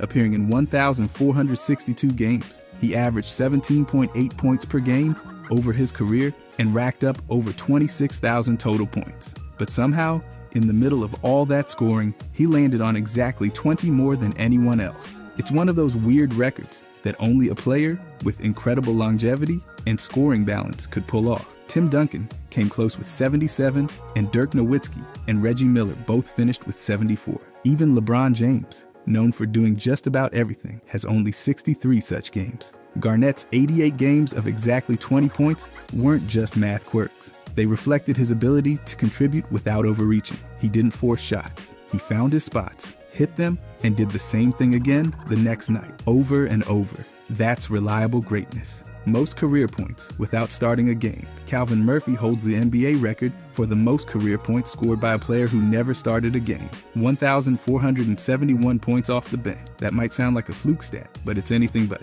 Murphy wasn't some background extra. He was a Hall of Fame guard who packed nearly 18,000 points into a 13-season career with the San Diego and Houston Rockets. Despite standing just 5'9", he was a relentless scorer, a brilliant free throw shooter, and a nightmare for defenders. He shot nearly 90% from the line and once made 78 straight free throws during the 1980-81 season, a record at the time.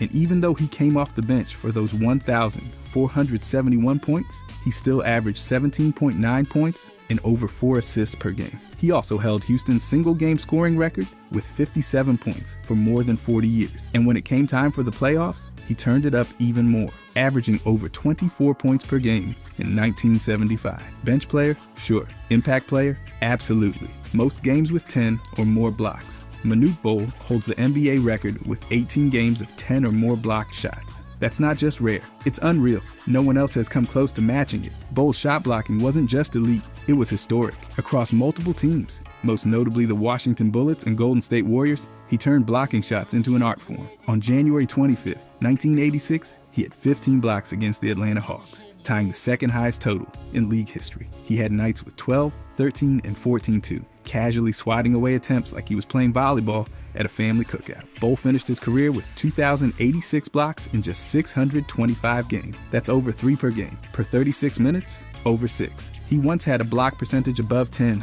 meaning more than 1 in every 10 shots taken while he was on the floor got rejected. Oh, and he also scored just 1,599 career points, making him the only player with more blocks than points. He wasn't just tall, he was disruptive.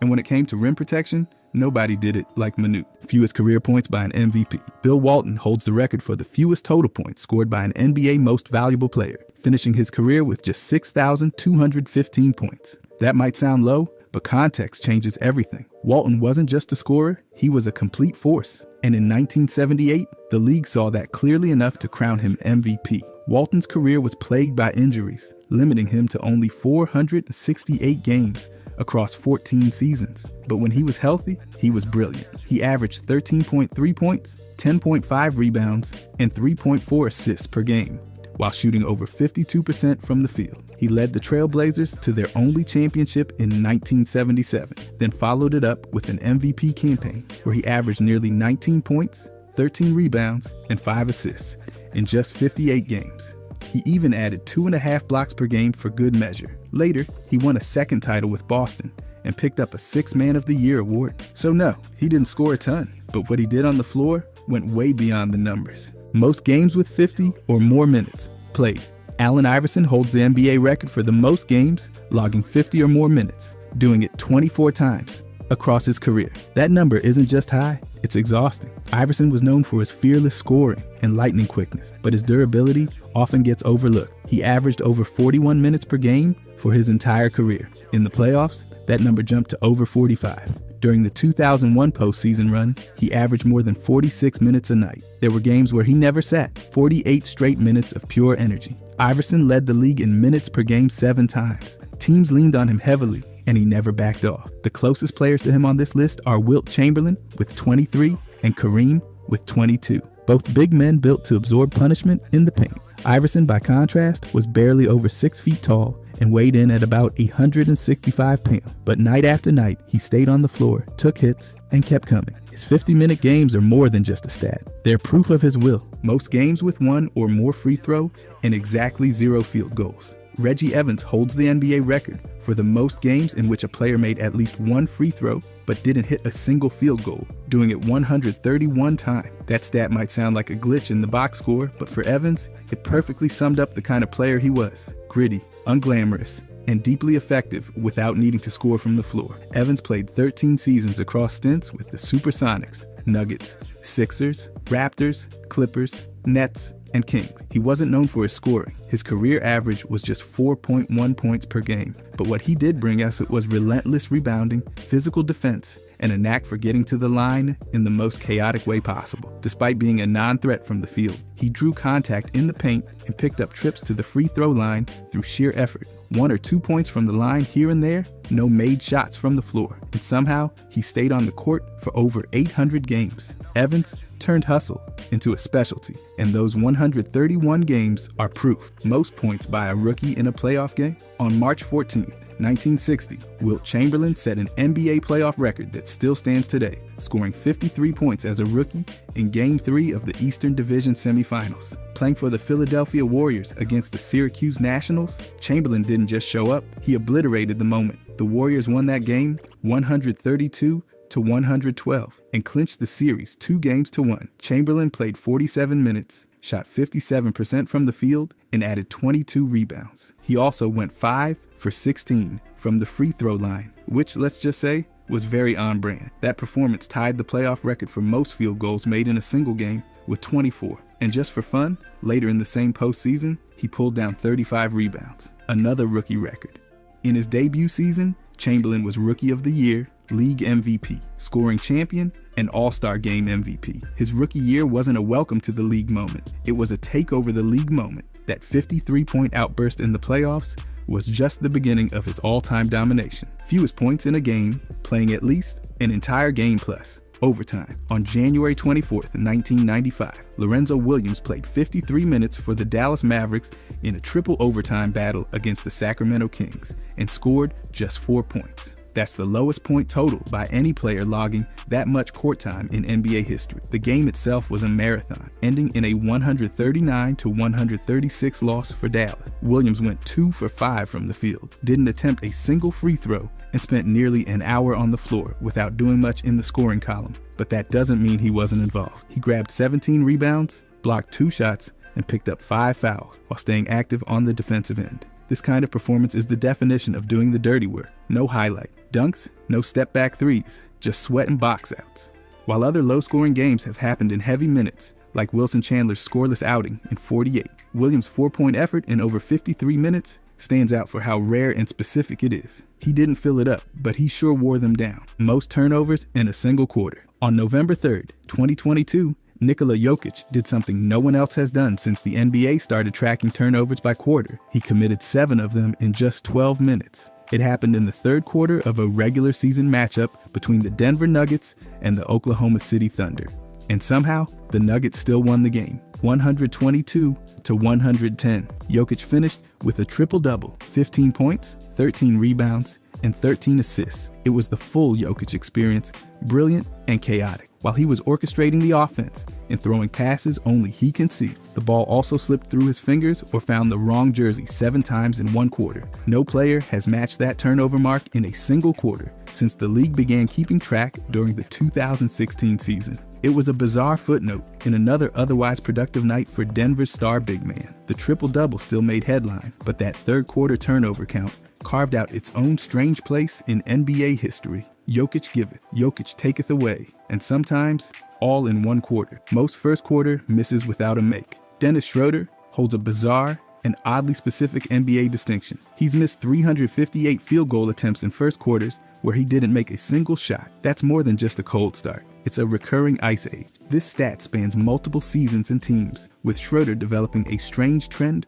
of struggling early before warming up later. On December 20th, 2024, during his debut with the Golden State Warriors, he missed 10 of his first 12 shots. The Warriors got hammered in that game, and Schroeder's rough start didn't exactly help set the tone. Across 75 games that season, he averaged just over 3 points in the first quarter while shooting 40% from the field. It's not a disaster, but the consistency just wasn't there to start games. Despite these early struggles, Schroeder has put together a solid career, averaging over 13 points and 5 assists per game. Once he gets into rhythm, he's more than capable. But those first 12 minutes, that's apparently his warm-up set. If Schroeder ever starts a game hot, you might want to check if gravity's still working. Most missed dunks. DeAndre Jordan holds the NBA record for the most missed dunks, since play-by-play tracking began in the 1996 season with over 300 misses. That number might sound like a blooper reel waiting to happen, but it's actually the side effect of one of the most dunk-heavy careers in league history. Jordan didn't just flirt with the rim, he tried to break it. In several seasons,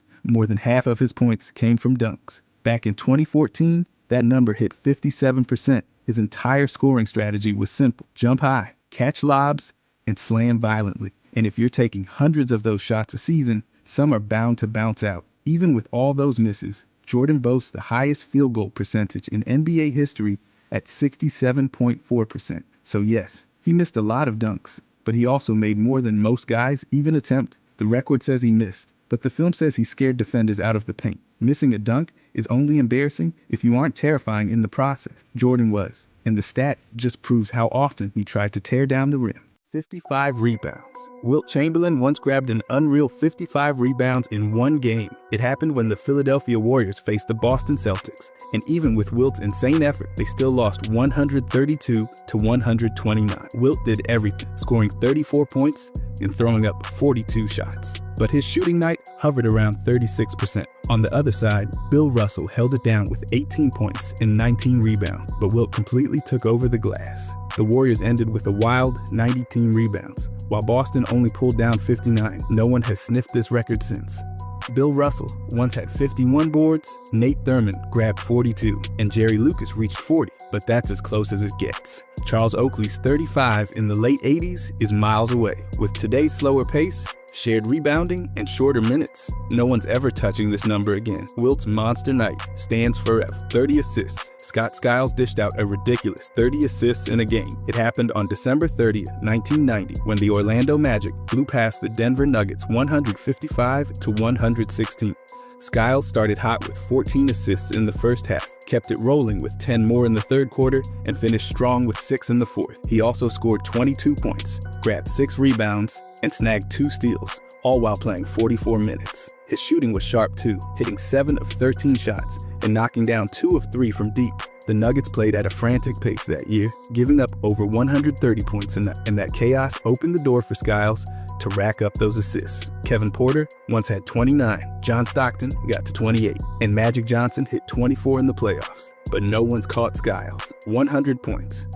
Wilt Chamberlain dropped an unbelievable 100 points in a single game. It happened on March 2nd, 1962, when the Philadelphia Warriors took down the New York Knicks 169 to 147. Wilt played every single minute, hit 36 of 63 shots, and somehow knocked down 28 of 32 free throws. He also grabbed 25 rebounds and even handed out 2 assists. His scoring exploded through each quarter, starting with 23 points, then 18, then 28, and he finished with 31 in the fourth. Wilt shattered his own scoring record of 78 points and set a free throw mark at the same time. No player has matched it since. Kobe Bryant once scored 81, David Thompson hit 73, and Luka also had 73, but that's as close as it gets. That 100-point game stays in its own galaxy forever. By the way, if you guys want to subscribe, I'm gonna start posting every day. Thanks. Anyways, 40,020 points. LeBron James has scored an outrageous 40,000 points.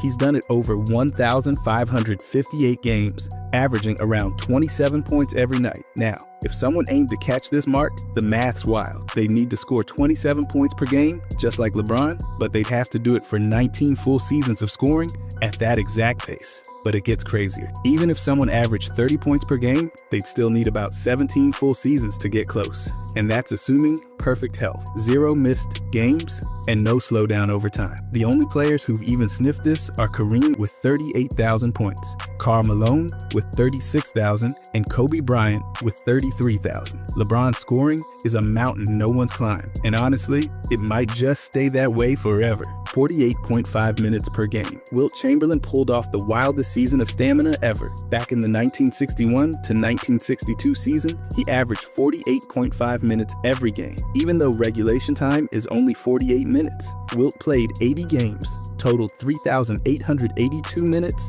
and somehow only missed 8 minutes all year. He lost those minutes after getting ejected once with 2 technical fouls. The man even played 47 straight games without sitting out for a single second. In today's game, top players average around 36 to 38 minutes, which does not even come close. Teams now rest their stars to keep them healthy, and coaches use deep rotations to spread out minutes. The game's pace and physical demands are way tougher too, making it impossible to keep up that kind of workload. With the league's player management rules, no one's ever touching Wilt's record. His insane endurance stays untouched forever. 37 points. In one quarter, Klay Thompson exploded for 37 points in a single quarter. It happened on January 23, 2015, when the Golden State Warriors battled the Sacramento Kings. Before the third quarter, Klay was pretty quiet, only hitting 3 shots out of 9 and scoring just a little. But then everything flipped. He went a perfect 13 for 13 from the field, including a ridiculous 9 for 9 from deep, and added 2 free throws for good measure.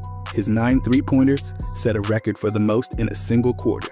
Before Klay's eruption, George Gervin and Carmelo Anthony both held the mark at 33 points. Michael Redd and Joe Johnson had nailed 8 threes in a quarter, but Klay pushed it even further. Pulling off perfect shooting like that is unbelievably rare, and it needs the right mix of rhythm, defense slipping, and the team feeding the hot hand. This record feels like it's sitting safely out of reach for a very long time. 50.4 points per game. Wilt Chamberlain pulled off the wildest scoring season ever. Back in 1961 to 1962, he played 80 games and piled up a mind-blowing 4,029 points. That's 50.4 points every single night. He shot over 50% from the field, grabbed nearly 26 rebounds a game, and even played an unreal 48.5 minutes on average. No one's ever come close. Michael Jordan's best season topped out at 37.1, which is still miles away. Wilt's consistency was just absurd. He had 60 or more points 15 times that season and scored over 50 points in 45 games. His famous 100-point game happened during this stretch too, but it was the nightly domination that makes this record so ridiculous. Nobody's touching this mark. Wilt's scoring average feels like it's going to live forever at the top.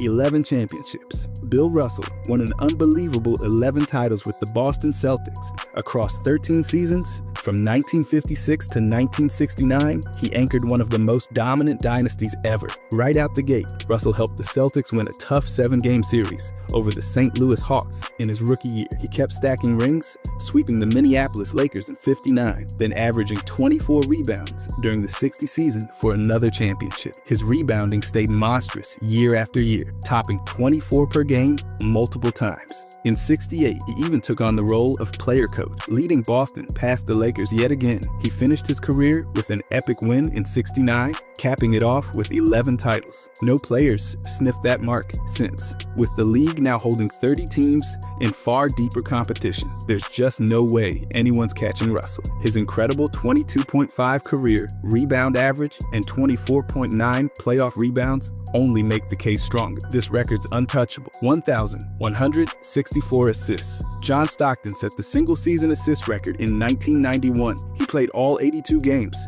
and averaged an unreal 14.2 assists per night. Stockton piled up 1,164 total assists, running the Utah Jazz offense to to perfection. His chemistry with Karl Malone was unstoppable, and the pick and roll kept feeding him endless playmaking chances. He also added 17.2 points, almost 3 rebounds, and nearly 3 steals every game, all while shooting over 50% from the field. Stockton even owns the second and third spots on the all-time list, with 1,134 and 1,128 assists in other seasons. Isaiah Thomas once hit 1,123, and Kevin Porter reached 1,099, but no one's touched Stockton's best. Stockton's assist record stands tall, looking untouchable for good.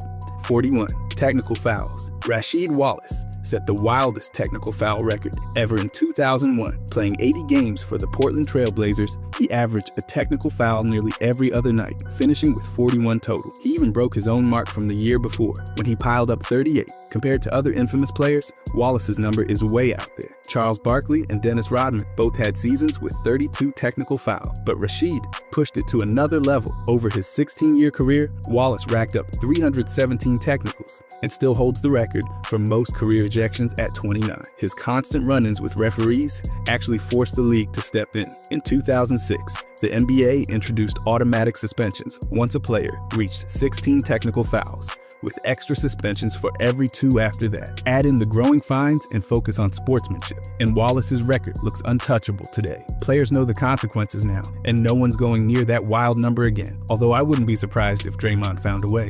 1,192 consecutive games. AC Green owns the ultimate Iron Man record in NBA history. From November 19th, 1986 to April 18th, 2001, he never missed a single regular season game. That's 16 straight seasons of showing up, no matter the pain or circumstances. Green started this wild streak with the Lakers, moved on to the Suns, then the Mavericks, back to the Lakers, and finally finished with the Heat. He even played through brutal injuries like a torn thumb ligament, thigh bruises, and a stiff neck. In 1996, he had 2 teeth and knocked out by an elbow, but still kept playing. The closest anyone's come is Randy Smith with 906 straight games, and Johnny Kerr followed with 844. Michael Cage made it to 736, but no one's touching Green. Today's NBA is all about load management and resting players, so a streak like this just cannot happen anymore. Green's Iron Man run feels locked in the record books forever. Shout out Mikal Bridges, the 8,162 playoff points. LeBron James owns the all-time playoff scoring record, and it's wild. Across 287 postseason games, he's averaged around 28.4 points every night, building up to 8,162 total points. Now, for someone to catch that, they'd have to score 30 points per game for at least 273 playoff games. And if every series stretched to 7 games, that's about 39 full series just to get there.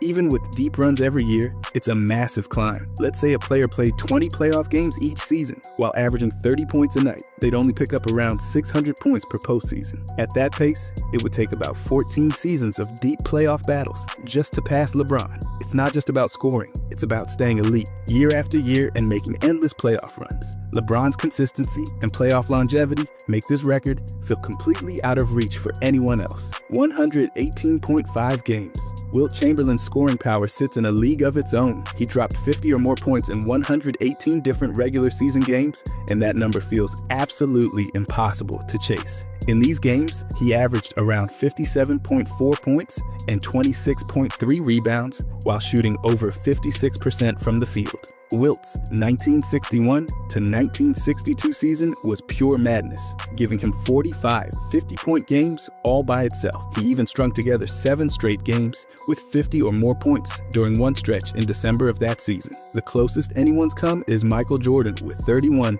Kobe Bryant with 25, and James Harden with 24. None of them even sniff Wilt's insane total. Scoring outbursts still happen, but this level of nightly domination feels gone for good. Wilt's 50-point game record looks like it's going to stand forever. 3,265 career steals. John Stockton owns the all-time steals record, and it's an absolute mountain.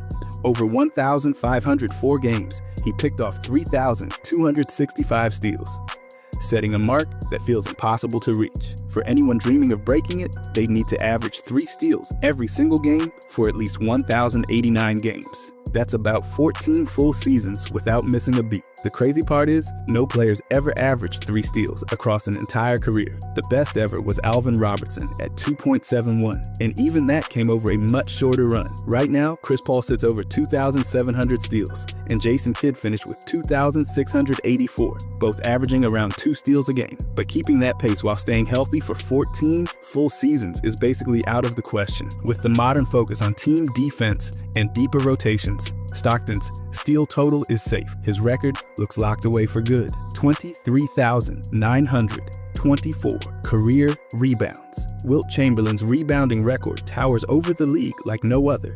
Across 1,045 games, he averaged a mind-blowing 22.9 rebounds every night, stacking up 23,924 total boards. To even think about passing that, a player would need to average 20 rebounds per game for at least 1,197 games. That's about 15 full seasons without missing a single game. The last time anyone averaged 20 rebounds for a season was Wilt himself, way back in 1969. The modern game just does not allow it. With so many three-point shots and spread offenses, rebounds get shared across teams, and big men rarely play those kinds of minutes anymore. Plus, coaches manage player workloads way more carefully now. Even the best rebounders today sit far below that pace. Wilt's total is more than just numbers. It's a symbol of an era that's long gone. This record is sitting in history, safe as ever. 88 games in one season. Walt Bellamy holds one of the strangest records in NBA history. Back in the 1968 to 1969 season, Bellamy managed to play 88 regular season games, which is 6 more than the usual total. He started the year with the New York Knicks,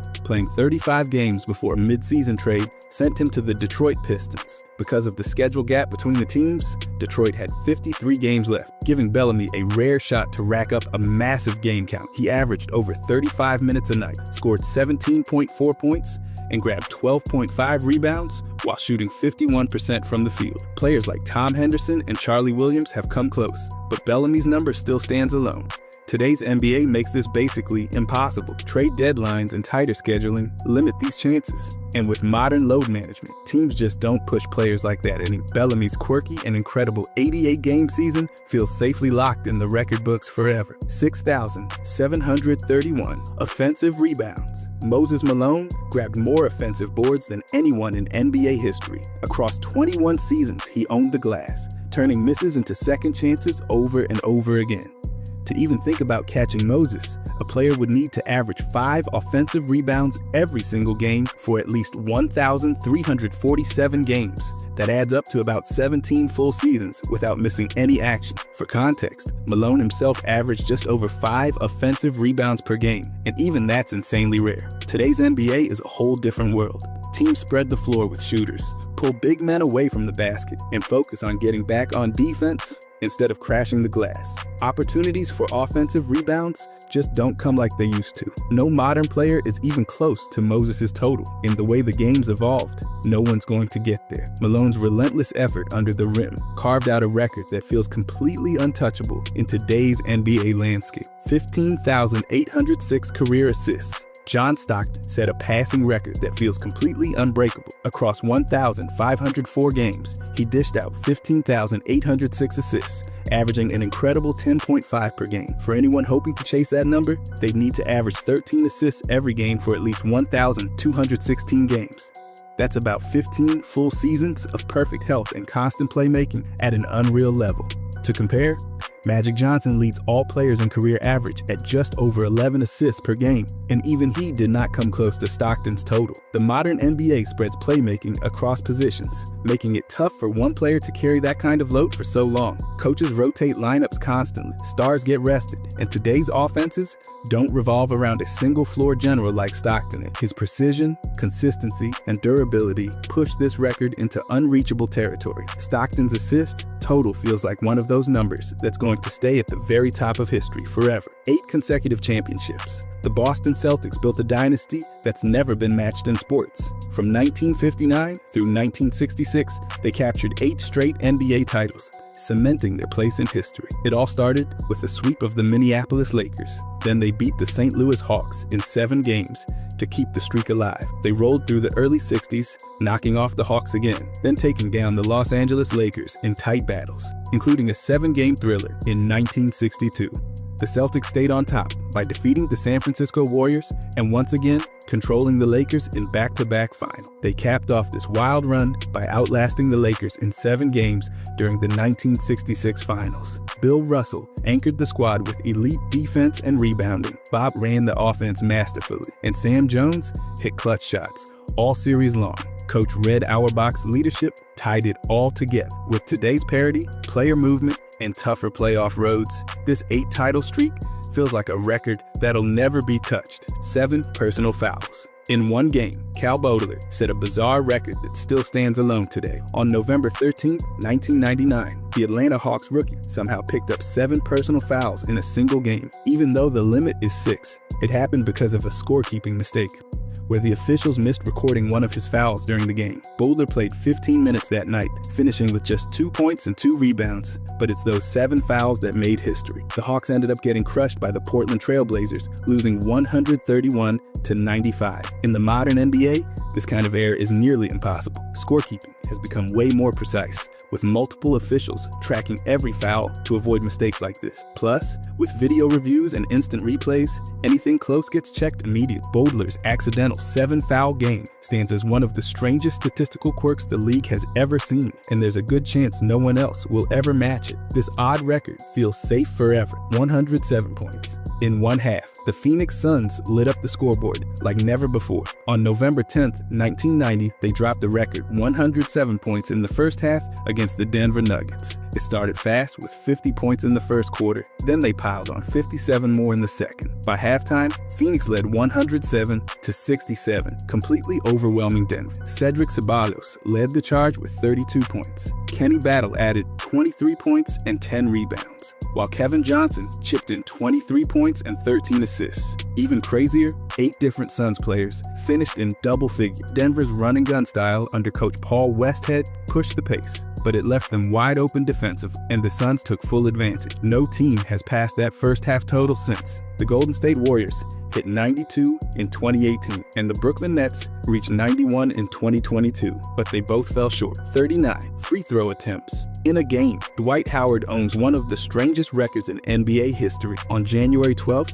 2012, playing for the Orlando Magic against the Golden State Warriors, he stepped to the line 39 times, breaking Wilt Chamberlain's old record of 34. He knocked down 21 of them, finishing with 45 points and 23 rebounds in a Magic win, 117-109. Then, just over a year later, on March 12, 2013, he did it again. Playing for the Los Angeles Lakers against his former Magic squad, Howard once again attempted 39 free throws, this time hitting 25 for a better 64.1%. He ended that night with 39 points and 16 rebounds in a Lakers victory, 106-97. Both games saw teams use the hack-a-Shaq strategy, fouling Dwight constantly to take advantage of his free throw struggles. Even with today's tactics, no player has matched those 39 attempts, making this bizarre record feel completely untouchable. 136 straight games, scoring 100 points. The Denver Nuggets pulled off a scoring streak that feels impossible today. From January 21st, 1981 to December 9th, 1982, they hit at least 100 points in 136 consecutive games. It started late in the 1980 to 1981 season, kept rolling all through the next year, and even stretched into the playoffs, where they scored over 100 in their first 4 postseason games. The run finally ended against the Washington Bullets when they fell short with a 90-98 loss. Coached by Doug Moe, the Nuggets played full-speed, run-and-gun basketball, constantly pushing the pace. During this wild stretch, they even set a season record by averaging 126.5 points per game. Other teams have tried, like the Milwaukee Bucks with 75 games and the Houston Rockets with 61, but no one has matched Denver's insane run. 2.9 rebounds per game. Wilt Chamberlain's career rebounding average sits miles above anyone else. Across 14 seasons from 1959 to 1973, Wilt grabbed a jaw-dropping 23,924 rebounds in just 1,045 games. That's an average of 22.9 boards every single night. His single-season highs are even crazier, with his best being 27.2 rebounds per game in the 1961 to 1962 season. Wilt's worst season still saw him average 18.2, which would lead the league today without question. He even snatched 55 rebounds in one game against the Boston Celtics, a mark no one's touched since. Bill Russell Russell came close with a career average of 22.5, but outside of him, no one's anywhere near Wilt. His record feels untouchable and destined to stay at the top forever. 98.1% free throw shooting. Jose Calderon delivered one of the cleanest shooting seasons ever. During the 2008 to 2009 season, he knocked down 151 of 154 free throws, finishing with an incredible 98.1%. He even built a wild streak of 87 straight makes, falling just one short of tying the league record. Calderon led the NBA in free throw percentage that year, topping Calvin Murphy's old mark of 95.8% from the 1980 to 1981 season. What made this so special was not just the accuracy, but the volume. Calderon made over 150 free throws, proving it was not some low attempt fluke. Playing as the starting point guard for the Toronto Raptors, he consistently drew fouls and took advantage at the line. Even though the Raptors finished 33-49, Calderon's shooting brilliance stood out. 3,334 career points without a three. Robert Parrish quietly built one of the most impressive scoring careers in NBA history. Over 21 seasons, from 1976 to 1997, Parrish totaled 23,334 points, while never taking a single three-point shot. The most points by anyone without a three in the three-point era. His scoring stayed consistent, averaging 14.5 points per game. In his best season, peaked at 19.9 points per night in 1982. Parrish never chased the spotlight, but kept piling up buckets in the paint year after year. Playing alongside legends like Larry Bird and Kevin McHale, he thrived in one of the greatest front courts ever, finding his points through low post play and free throws.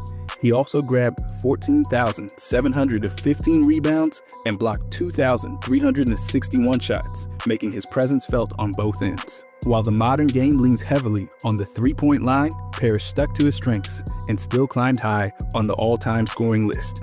His combination of longevity and pure interior dominance makes this no-threes record feel completely untouchable. 20 All-NBA team selections. LeBron James built a record that feels impossible to match. Across his career, he's been named to the All-NBA team 20 times, more than any player in history. His run includes 13 first-team honors, spanning from 2006 through 2018 and again in 2020. He's also grabbed 3 second-team spots in 2005, 2007, and 2021. On top of that, he picked up 4 third-team selections from 2019 through 2024. What makes this record even crazier is his 20 straight seasons with All-NBA honors, starting in his second year all the way through age 39. He became the oldest player ever to earn an All-NBA selection, proving his game still holds strong. The closest legends, like Kareem Abdul-Jabbar, Kobe Bryant, and Tim Duncan, each finished with 15, but none kept it going like LeBron. With how tough today's game is on careers, this mix of longevity and elite play feels like it's going to stand forever at the very top. 73 wins in one season. The Golden State Warriors set the bar higher than anyone in NBA history. During the 2015 to 2016 season, they finished with an unbelievable 73-9 record, passing the Chicago Bulls' old mark of 72-10. They blasted out of the gates with a 24-0 start, the best season opening streak the league has ever seen.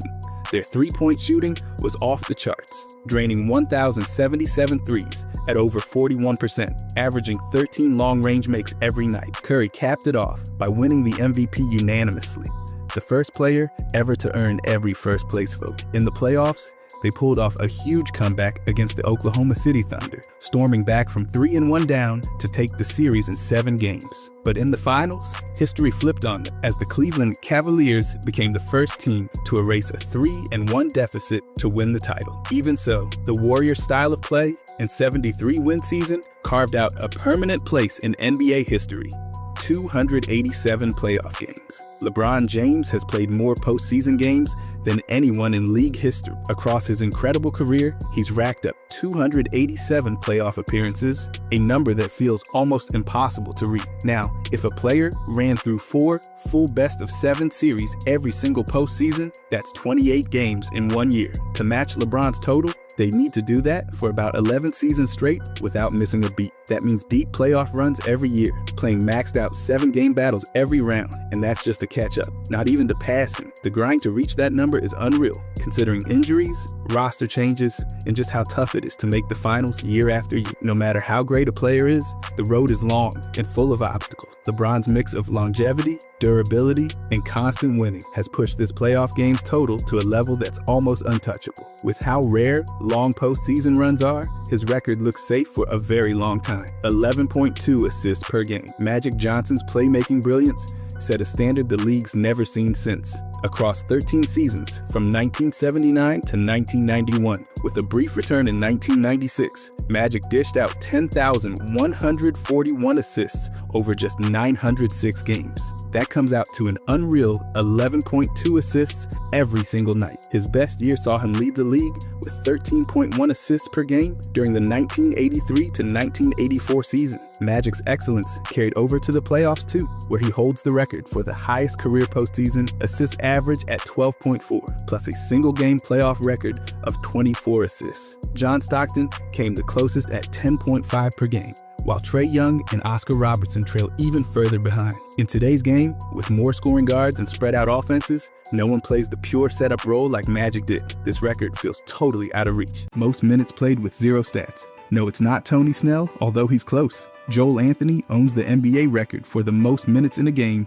without recording a single point, rebound, assist, steal, or block. He logged 28 minutes and 46 seconds for Miami on January 9, 2011 against Portland. Despite the empty box score, Miami still pulled off a 107-100 overtime win. Anthony took 0 shots, grabbed 0 rebounds, handed out 0 assists, and forced 0 steals or blocks. He did pick up 1 turnover and 4 fouls, which gave him a brutal game score of -2.4. His true shooting percentage sat at a flat 0 since he never attempted a shot. His whole night was about defense and setting screens, while the stars carried the load. Tony Snell came incredibly close to breaking this record in 2017, playing 28 minutes and 25 seconds without a single stat for Milwaukee against Utah. Unlike Anthony, Snell missed 2 shots, but still finished with absolutely nothing else across the board. No turnovers either. That makes his game technically cleaner. Snell's game score dropped to -1.8. Joel Anthony's record still stands, but both performances remain 2 of the wildest stat lines ever. Most points scored in a single day. On May 16th, 2021, the NBA set a wild record when 30 teams combined for 3,726 points. It all happened over 15 games, making it a full slate of action. That day averaged 248.4 points per game and 124.2 points per team. Even cooler, the three-point shooting was completely off the charts with a total of 355 made threes. The pace across the league hit 99.3, slightly faster than the season average, which helped drive up the totals even more. Some players absolutely exploded, like Steph Curry, who dropped 46 points, and Shake Milton, who scored 39 off the bench. What made the record so crazy was how evenly spread the scoring was across the board. Only a couple of games were under 200 points total, with most teams sprinting up and down the court and ignoring defense. Compared to the old record holders, this one smashed everything before it, thanks to faster tempo, better shooting, in a league that kept pushing offense to new heights all season long. Only quadruple-double with steals. Alvin Robertson did something absolutely no one else has ever done when he racked up a quadruple-double that included steals. On February 18, 1986, he exploded for 20 points, 11 rebounds, 10 assists, and 10 steals in a 120-114 win against Phoenix. Robertson was flying around everywhere, causing havoc on defense, and doing it without missing a beat on offense. Since the NBA officially started tracking steals and blocks in 1974, only 4 players have ever recorded a quadruple-double. Nate Thurmond did it first with points, rebounds, assists, and blocks. Hakeem later joined the club by stuffing the stat sheet with blocks too. David Robinson followed after him, with another monstrous performance built around shot blocking. But Alvin Robertson stands out because he's the only one to ever record a quadruple-double with steals instead of blocks. Everyone else used size and shot blocking to hit the milestone, but Robertson did it with quickness, timing, and pure defensive instincts. No other player has come close to matching what Robertson did that night, and his name is still sitting alone in NBA history. By the way, if you guys want to subscribe, I'm gonna start posting every day. Thanks. Anyways, only player with multiple perfect triple-doubles. Iggy holds a record no one else has touched. He's the only NBA player with 2 perfect triple-doubles. That means exactly 10 points, 10 rebounds, and 10 assists in the same game. Not one stat more or less in those categories. It's happened just 10 times in league history, and Iggy owns a 5th of them. He pulled it off once with Philadelphia in 2005 and again with Denver in 2012. Both games came against the Pistons, and both ended with wins. The stat line might look simple, but it's way harder than it sounds. Most triple-doubles shoot past 10 in at least one stat, but this one takes balance and control. Iggy's style was built for it. Pass-first playmaking, smart rebounding, and scoring just enough without overdoing it. Other players who've done this include Josh Hart, Jokic, Penny Hardaway, and Elfrid Payton, but none of them repeated it. Iggy's 2 10-10-10 games are part of what made him such a versatile threat throughout his career. He didn't need flashy numbers to leave his mark, just steady production, smart decisions, and elite all-around impact every time out. Most minutes played without a field goal attempt. On March 31st, 2007, Ben Wallace played 48 minutes without attempting a single shot. It happened in an overtime battle between the Bulls and Cavaliers, and that record still stands NBA game without a field goal attempt. He didn't score from the field, but he still put up 2 points from the line, grabbed 12 rebounds, dished out 3 assists, blocked 2 shots, and swiped 1 steal. That's the kind of performance that defines Wallace's career. Total focus on defense, hustle, and team play without ever forcing his own shot. Even with 0 attempts, he was making his presence felt for all 48 minutes. Other players have come close. Wilt Chamberlain once played 46 minutes without taking a shot, and Joel Anthony logged 43. But no one has matched Wallace's full game without a single field goal attempt. Wallace won 4 Defensive Player of the Year awards and made 4 All-Star teams without being a scorer. And this game perfectly captured how he did it, by dominating with rebounds, toughness, and smart basketball instead of chasing stats. Tallest NBA player to never dunk in their career. Steve Novak stood 6'10" and never dunked a single time in his entire NBA career. That's right, 11 seasons, 9 different teams, and not one dunk. It sounds unbelievable, but Novak was all about the jumper. He averaged 4.7 points per game and knocked down an outrageous 43% of his threes. Novak wasn't trying to get to the rim or muscle his way inside. He floated around the arc, caught the ball, and let it fly with one of the smoothest shots in the league. Even when he was close to the basket, he'd pull up for a floater or a soft jumper instead of going for the slam. It just wasn't part of his game. He actually led the league in three-point percentage during his time with the Knicks, showing that he didn't need highlight plays to be valuable. While most players his height and are trying to live above the rim, Novak built his career staying planted on the ground and torching teams from long range. No dunks, no problem. When your shot's that deadly, who needs to leave the floor? Most games with exactly 1 three-pointer. Jason Kidd holds the NBA record for the most games with exactly 1 three-point make. He did it 452 times. LeBron is only 5 games behind though. Across 19 seasons, Kidd wasn't the guy bombing away from deep every night, but he'd quietly knock down one when needed. He played 1,391 regular season games and finished his career hitting just under 35% from deep. But what's wild is how consistent he was with that one shot. These games weren't flukes either. He averaged over 4 three-point attempts per game, so hitting exactly 1 meant he was either ice cold or just being selective. His most frequent pattern was pulling up for a lone 3 and focusing on doing everything else: assists, rebounds, defense. In fact, a full 1/3 of his made threes came from these one-hit games. No other player has come close to matching this strange but fascinating feat. Even in seasons where his efficiency was high, like with the Mavericks in 2010, he still had 20-plus games with just 1 3. Kidd's one-shot nights show that volume isn't everything. Sometimes once is just enough. Most teams played 4 in one season. In the 2007 to 2008 season, Bobby Jones set a wild NBA record by suiting up for 5 different teams. No player in the league history has ever matched that. He played for Denver, Memphis, Houston, Miami, and San Antonio, all in the same season. Despite the constant movement, he still managed to appear in 47 games and made an impact everywhere he landed. With the Nuggets, he played 25 games, averaging 3.4 points, in just under 9 minutes per night. Then in Memphis, he had his best game, 20 points, 13 boards, and 7 assists in one night. With the Rockets, he played only 4 games, then went to Miami and averaged 8 points over 6 games in nearly 24 minutes per game. He finished the season with 3 appearances in San Antonio, barely seeing the floor, but still checking in. Jones also bounced back and forth with the Sioux Falls Skyforce in the Development League that year, never giving up and staying ready. It was a whirlwind season, but Bobby Jones handled it like a pro. 5 teams, 1 year,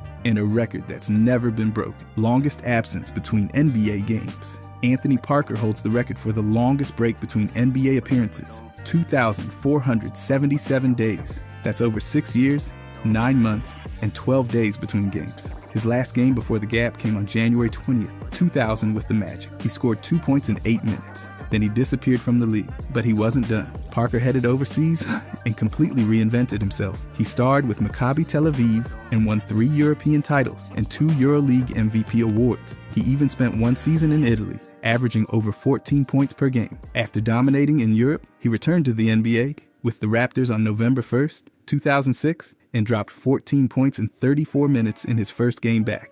From fringe rotation guy to polished, two-way starter, Parker's return was one of the most impressive comebacks the league's ever seen. He played 3 more seasons in Toronto, then finished with the Cavaliers, ending his career with 432 NBA games played. No other player in NBA history has ever returned from a gap that long and still made a real impact like Parker did. Most points without a 2-point basket. Klay Thompson dropped 42 points without hitting a single 2-pointer. In a win over the Rockets, he went 12 for 17 from deep and 6 for 6 at the line, setting a new NBA record for the most points in a game without making a 2-point shot. He did take 2 mid-range shots, but both missed, so every single bucket came from beyond the arc or the stripe. This wasn't just a hot night, it was something no one else had done before. The 12 threes tied for the most in a game without any twos, and the 42 points were the highest scoring total ever in that category. Thompson was locked in, moving without the ball, finding space, and rising up with that lightning-quick release. He also pulled down 7 rebounds and added an assist,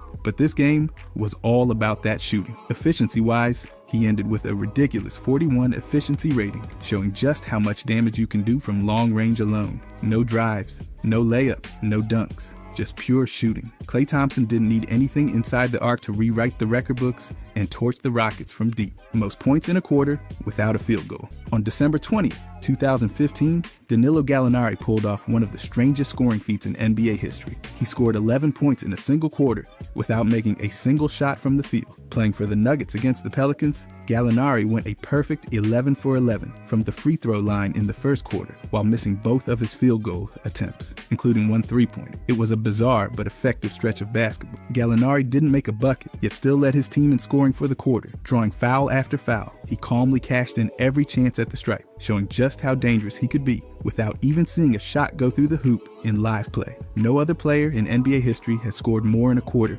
without a field goal. The game ended in a 130-125 loss for Denver, but Gallinari's unique scoring outburst stood out in the box score. It's a reminder that free throws can still pile up points quickly if you know how to get to the line, and Gallinari clearly did that night. Most dunks in a season. Rudy Gobert didn't just break the dunk record, he shattered it into little basketball-shaped pieces. 306 dunks in one season? That's not just wild, it's practically gravitational bullying. The guy turned rim running into an actual career path. And what makes it even better, he did it with only 1 missed game the whole year. That's 81 games of non-stop vertical punishment. The previous mark, set by Dwight Howard, was 269. Gobert hit 270 in game 74. Then he kept dunking. By the end, he was throwing it down almost 4 times a game. 90% of his dunk attempts landed. That's not a percentage, that's a threat. He didn't bother with 3-pointers or mid-range shots. 89% of his attempts were right near the hoop. The Jazz made it easy too, with a playbook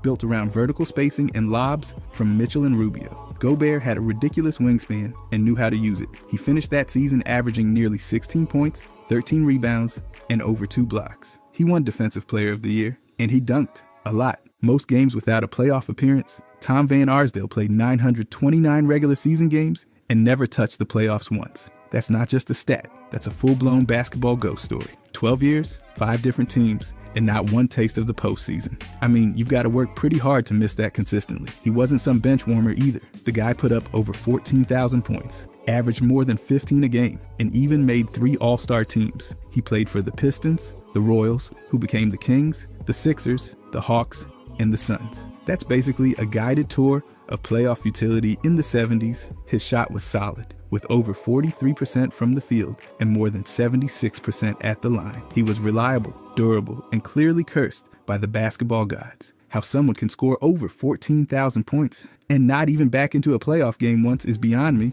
And the wildest part, he holds the record for the most points scored by anyone who never made the playoffs. That's not just obscure, it's tragic. Tom Van Arsdale gave the league everything except playoff tape. Most missed shots in a season. Wilt Chamberlain missed 1,562 shots in 1 year, and no one's ever come close. But here's the wild twist. It happened during the same season. He averaged over 50 points a game. He missed a ton, but he also made more shots that year than anyone else in history. He took over 3,000 shots that season with the Philadelphia Warriors. That's basically shooting whenever you felt like it. And when you're playing 48.5 minutes per game, apparently, you always feel like it. He was on the floor more than the hardwood itself. The man even played through overtimes like they were halftime stretches. He still hit more than half his shots, finishing with 1,597 field goals made, which also happens to be a record. His rebounds, over 25 a night. So yeah, he missed a lot, but he made a ridiculous amount too. It's hard to imagine anyone touching this record. It's the kind of thing that happens when your team gives you the green light and forgets where the brakes are. Most points with 0 rebounds and assists. Allen Houston dropped 37 points without grabbing a single rebound or making 1 assist. That's not a line, that's a solo performance. On December 2nd, 2000, he lit up the Timberwolves while actively avoiding any contribution outside of scoring. He played 38 minutes, went 13 for 24 from the field, knocked down 3 threes, and hit 8 of 9 free throws. Every shot felt like it was falling, but no rebounds, no assists. It's like he was allergic to stats that weren't points. He even added a steal, just so the box score didn't look like a game of solitaire. His true shooting percentage hit 65.8, well above league average, and with a usage rate hovering near 35%, the Knicks ran the whole offense through him. This wasn't an accident, it was a green light marathon. The Knicks scored 103, and he had over a third of that. What makes it so wild is just how rare this is. Most guys stumble into a rebound or an assist just by accident, but not Houston. That night, he showed up to score, and literally nothing else. Most games with 0 points. Suganu Diop and Charles Jones each had 259 games without scoring a single point. That's not a coincidence. That's a calling. These guys didn't avoid the scoreboard. They ghosted it. But what they lacked in buckets, they made up for in blocks, boards, and bruises. Diop played 601 games and scored just 1,200 points. That's 2 points a game if you round up and lie a little. He was 7 feet tall, 300 pounds, and shot 42% from the field. That's like a vending machine with arms. But he blocked shots, boxed out, and fouled everything that moved. Jones, a whole different era, same 0-point hobby. He played 726 games across 15 seasons and still managed to avoid scoring in over a third of them. But he racked up over 1,100 blocks and grabbed 3,000 rebounds. He even won rings with the Sixers and Rockets, mostly by standing tall, swatting shots, and not taking any. Neither guy was paid to score. They were paid to make scorers miserable. And judging by the record, mission accomplished. Most jerseys retired by multiple teams. Only a few players are so unforgettable that more than one team decides to hang up their jersey for good. Wilt Chamberlain, Shaq, and Pistol Pete Maravich each had that kind of impact, with jerseys retired by multiple franchises. Wilt's number 13 is gone from the Warriors, Sixers, and Lakers. With over 31,000 points and nearly 24,000 rebounds, Wilt turned stat sheets into history books. He won 2 titles and picked up 4 MVPs while averaging 30 points and 23 boards. That number didn't stand a chance. Shaq also got the triple treatment.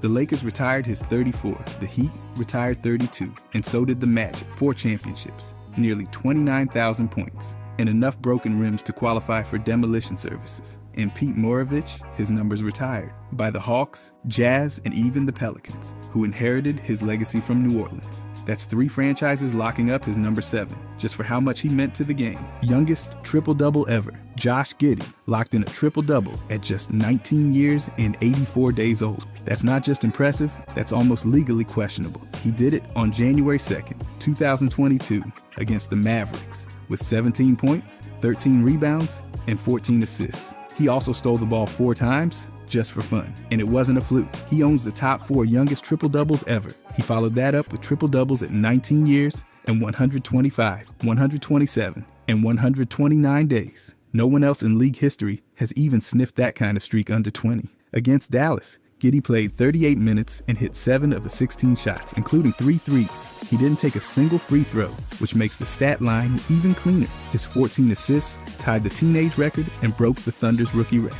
And this was right after coming back from health protocols. He wasn't even the first option. Shea was out. Giddey ran the offense like a veteran. He's 6'8" with guard instincts and threw passes that most players wouldn't see, let alone try. That night, the rookie officially arrived. Most games without a technical foul. Mike Conley has played over 1,100 NBA games without picking up a single technical foul. That's not just rare, that's monastic. 17 seasons, 34,000 minutes, and not one moment of lip to the refs. It's like he's allergic to conflict. He's played for the Grizzlies, Jazz, and Timberwolves, and in all that time, never lost his cool. In 2014, he actually got hit with the technical once, but the league reviewed it and reversed the call. That's how clean his record is. Even the NBA said, nah, that can't be right. While some guys collect technicals like souvenirs, Conley's out here winning the Sportsmanship Award and the Teammate of the Year like it's his side hustle. He plays point guard, the position that yells the most, and somehow never gets whistled for attitude.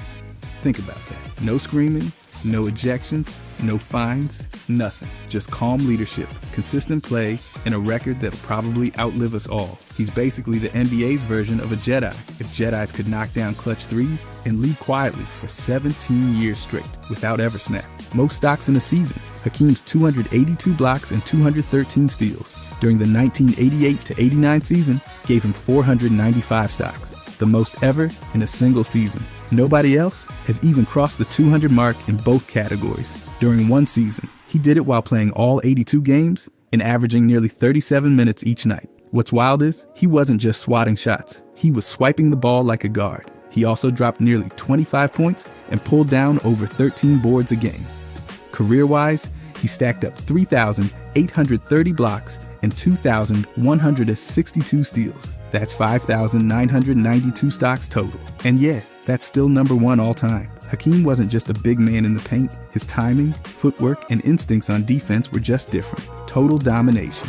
Most points in a season opener. Wilt Chamberlain kicked off the 1962 season by dropping 56 points and grabbing 29 rebounds against the Detroit Pistons. That's not starting strong. That's starting like a wrecking ball to the league's collective ego. The San Francisco Warriors won that night 140-113. But really, it was just Wilt putting on a solo show with some background actors. He played all 48 minutes because of course he did. He hit 23 of 35 shots, casually connecting on 65% of his attempts while tossing in 10 of 17 free throws. The Pistons had absolutely no answers. They could have stacked themselves 3 players tall and still not slowed him down. This insane performance still holds the record for most points ever scored in a season opener. No one's sniffed it since. And Wilt was just getting warmed up. He averaged 44.8 points and 24.3 rebounds that season. That's not basketball, that's mythology. It's hard to imagine a player today even being allowed to stay on the court long enough to pull something like this off. Wilt just lived in a different universe, and he made the NBA his personal playground from night 1. Lowest points willed by a team in the shot clock era. On April 10th, 1999, the Chicago Bulls scored just 49 points against the Miami Heat. 49. They shot 18 for 77, good for a catastrophic 23%. Watching that game must have felt like someone glued the lid on the basket. Miami won 82-49, and it somehow felt even worse than the score. Tim Hardaway dropped 22 points, while Alonzo Mourning added 19 and 10 rebounds. Meanwhile, Chicago's big star was Cornell David, who managed 13 points off the bench, which in that game basically made him Wilt Chamberlain. The Bulls missed everything. Layups, jumpers, their will to live. They had more turnovers than field goals, with 19 cough-ups compared to 18 makes. This wasn't some playoff death match either. It was just regular season pain, post-Jordan style. The Heat's defense was brutal, but the Bulls helped by looking like they learned basketball from reading about it in a waiting room. It still stands as the lowest single-team score in the shot clock era. If misery needed a highlight reel,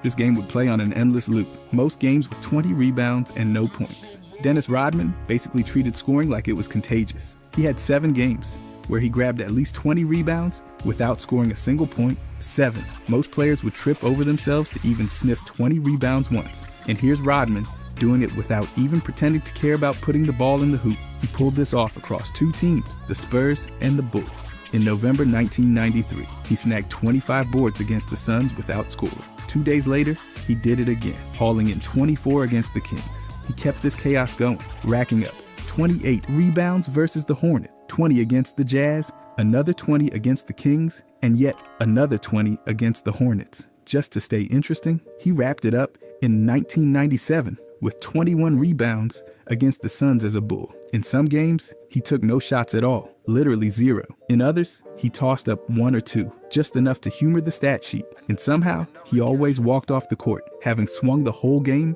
with sheer rebounding and defense. No one has ever embraced a role harder. No one probably ever will. Only Finals MVP on a losing team. Jerry West somehow pulled off one of the wildest feats in NBA history, winning Finals MVP even though his Lakers lost to the Celtics. Back in 1969, the Lakers had a powerhouse squad with West, Wilt Chamberlain, and Elgin Baylor.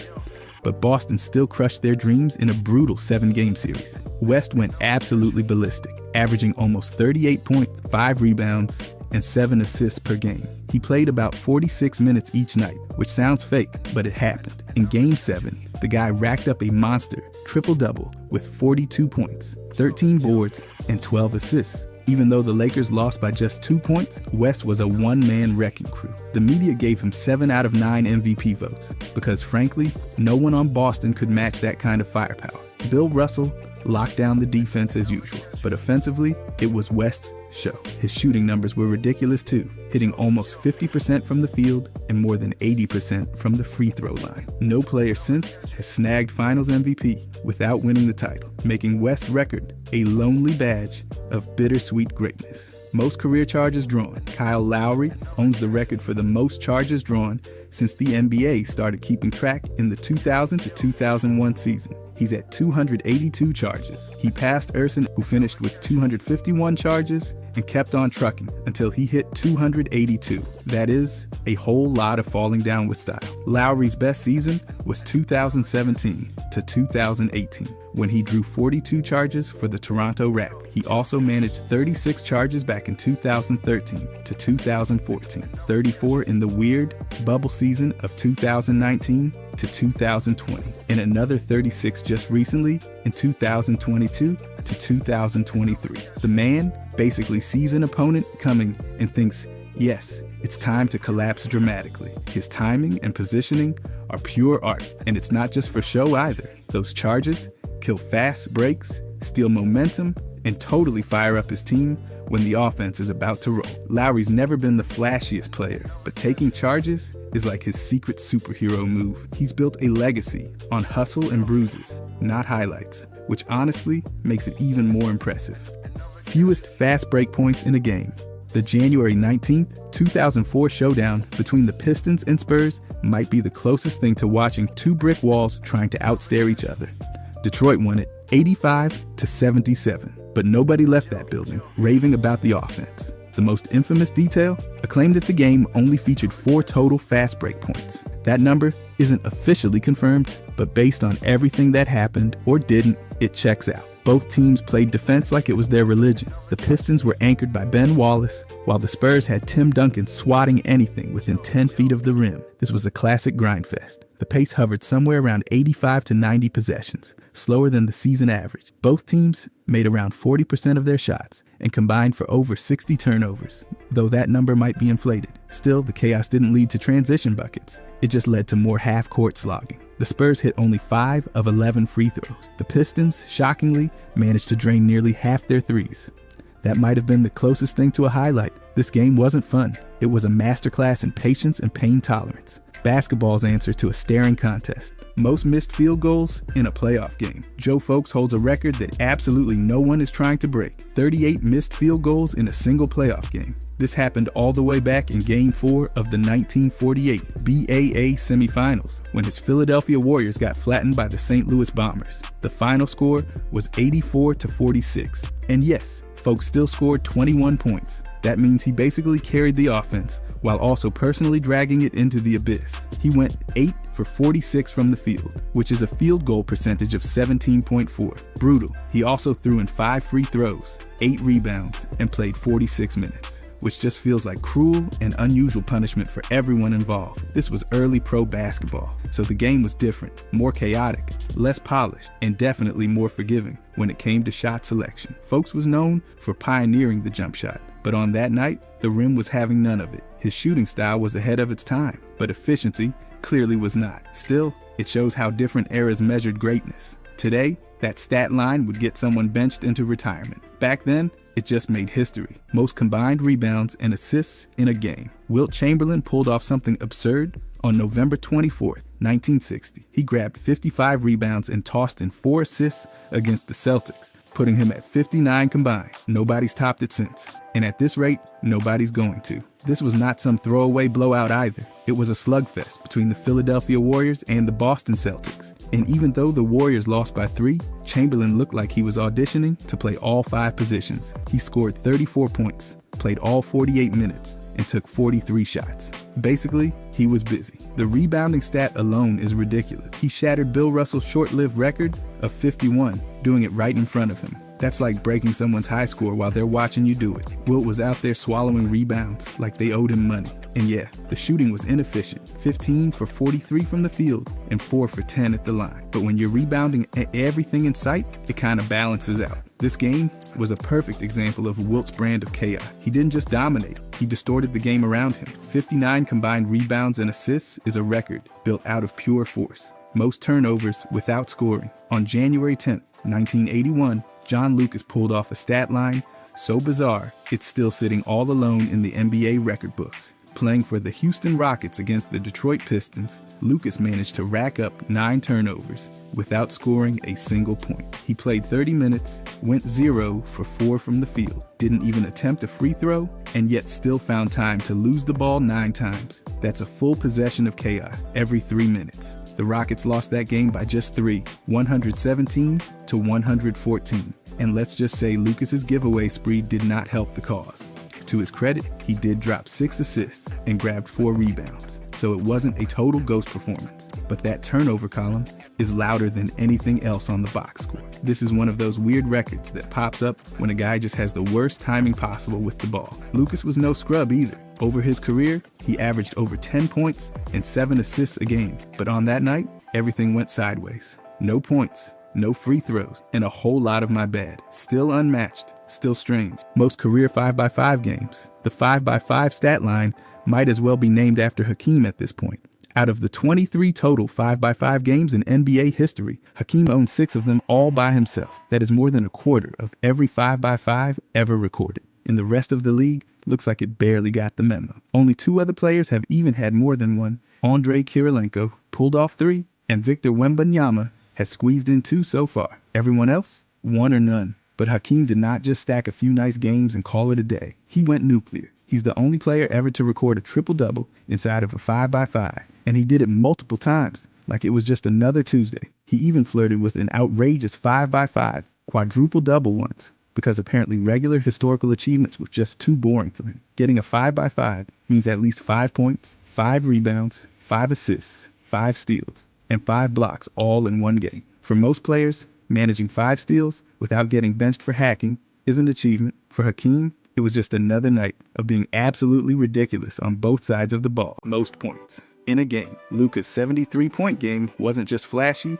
it was historically absurd. He did it against Atlanta on January 26, 2024, and dropped those points while playing 45 minutes. He shot over 75% from the field, over 60% from deep, and nearly perfect from the line. The dude wasn't just scoring, he was calculating. Add in 10 boards and 7 assists, And it's no wonder the Mavericks won that 148-143. That game made him the only player in league history to hit at least 70 while shooting 75% or better. That's wild, and with a true shooting percentage over 91, no one's ever done it more efficiently with that volume. Oh, and he broke his franchise record too, both for a full game and for points and a half. He had 41 before halftime. Right behind him, there's Damian Lillard with 71. Then Joel Embiid hit 70 just days before Luka, with 18 rebounds and 5 assists. 3 different players in today's league dropping 70 or more? That's not common. These guys aren't just scoring, they're rewriting what's possible. Most rebounds in a game. Grabbing 31 rebounds in a single night isn't just impressive, it's downright exhausting. Kevin Love and Jusuf Nurkic both hit that mark, and they're the only active players who've done it. Love's came way back in November of 2010 when he was still rocking a Timberwolves jersey. He didn't just clean the glass, he dropped 31 points too. That made him the first guy since Moses Malone in the early 80s to pull off a 30-30 game. It also set a franchise record for Minnesota, and yet they won that game. Now Nurkic, his 31 came more recently, in March of 2024 against Oklahoma City. He only scored 14, but he got 13 of those boards on the offensive end. That's pure hustle. He did it in just 32 minutes, which makes it even more ridiculous. And even though Phoenix lost, Nurkic shattered their franchise rebounding record. Only 5 players have grabbed at least 30 boards in a game this century, and 2 of them are still out there. These games weren't just stat padding, they were statement performances, showing what total control on the boards really looks like. Most assists in a game. Russell Westbrook holds the top spot for most assists in a single game by any active NBA player, dishing out 24 in a matchup against Indiana on May 3rd, 2021. He added 21 rebounds and 14 points, giving him yet another triple-double, his 32nd of that season. That game also tied his career high for assists and set a new mark for rebounds in his career.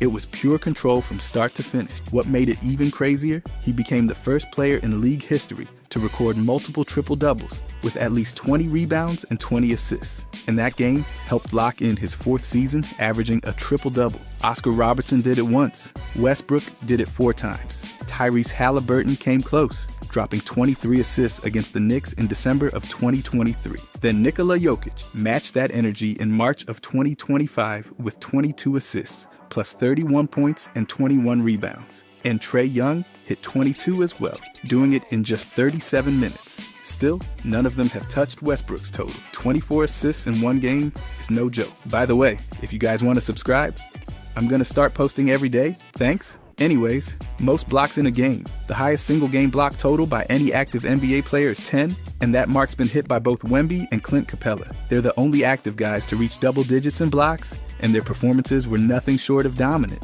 Wemby's done it twice already. The first came against Toronto in February of 2024. He racked up a triple-double with 27 points, 10 rebounds, and 10 blocks, all in under 30 minutes. That made him the first player in league history to pull off that combo in that little time. And if that wasn't enough, he also threw in 5 assists, becoming just the 5th player since 1990 to post at least 25 points, 10 boards, 10 blocks, and 5 assists in a game. He did it again in December, this time against Portland. Wemby dropped 30 points, blocked 10 more shots, and did it all in just 30 minutes before sitting out the rest of the 4th quarter. Capella's 10-block game happened back in January of 2021. He added 13 points and 19 rebounds, locking in a triple-double and joining an elite group in Hawks history.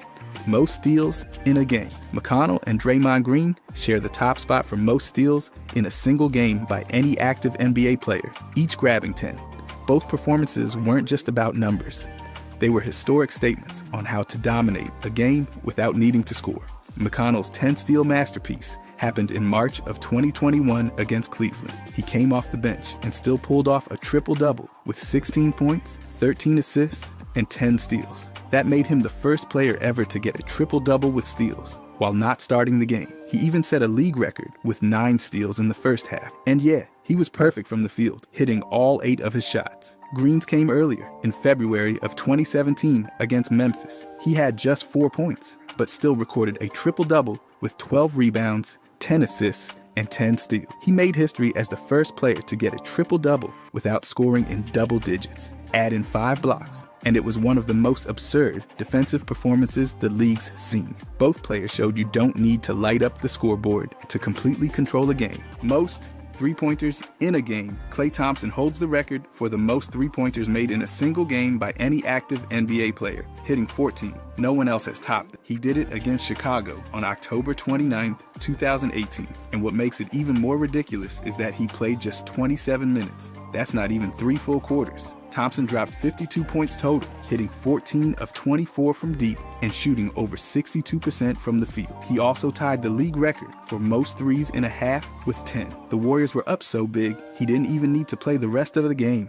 And somehow, he finished with 0 assists. Not one. It was just catch, shoot, and walk back on defense. 3 players have hit 13 threes in a game, just one short of Klay's record. Steph Curry knocked down 13 against New Orleans in 2016.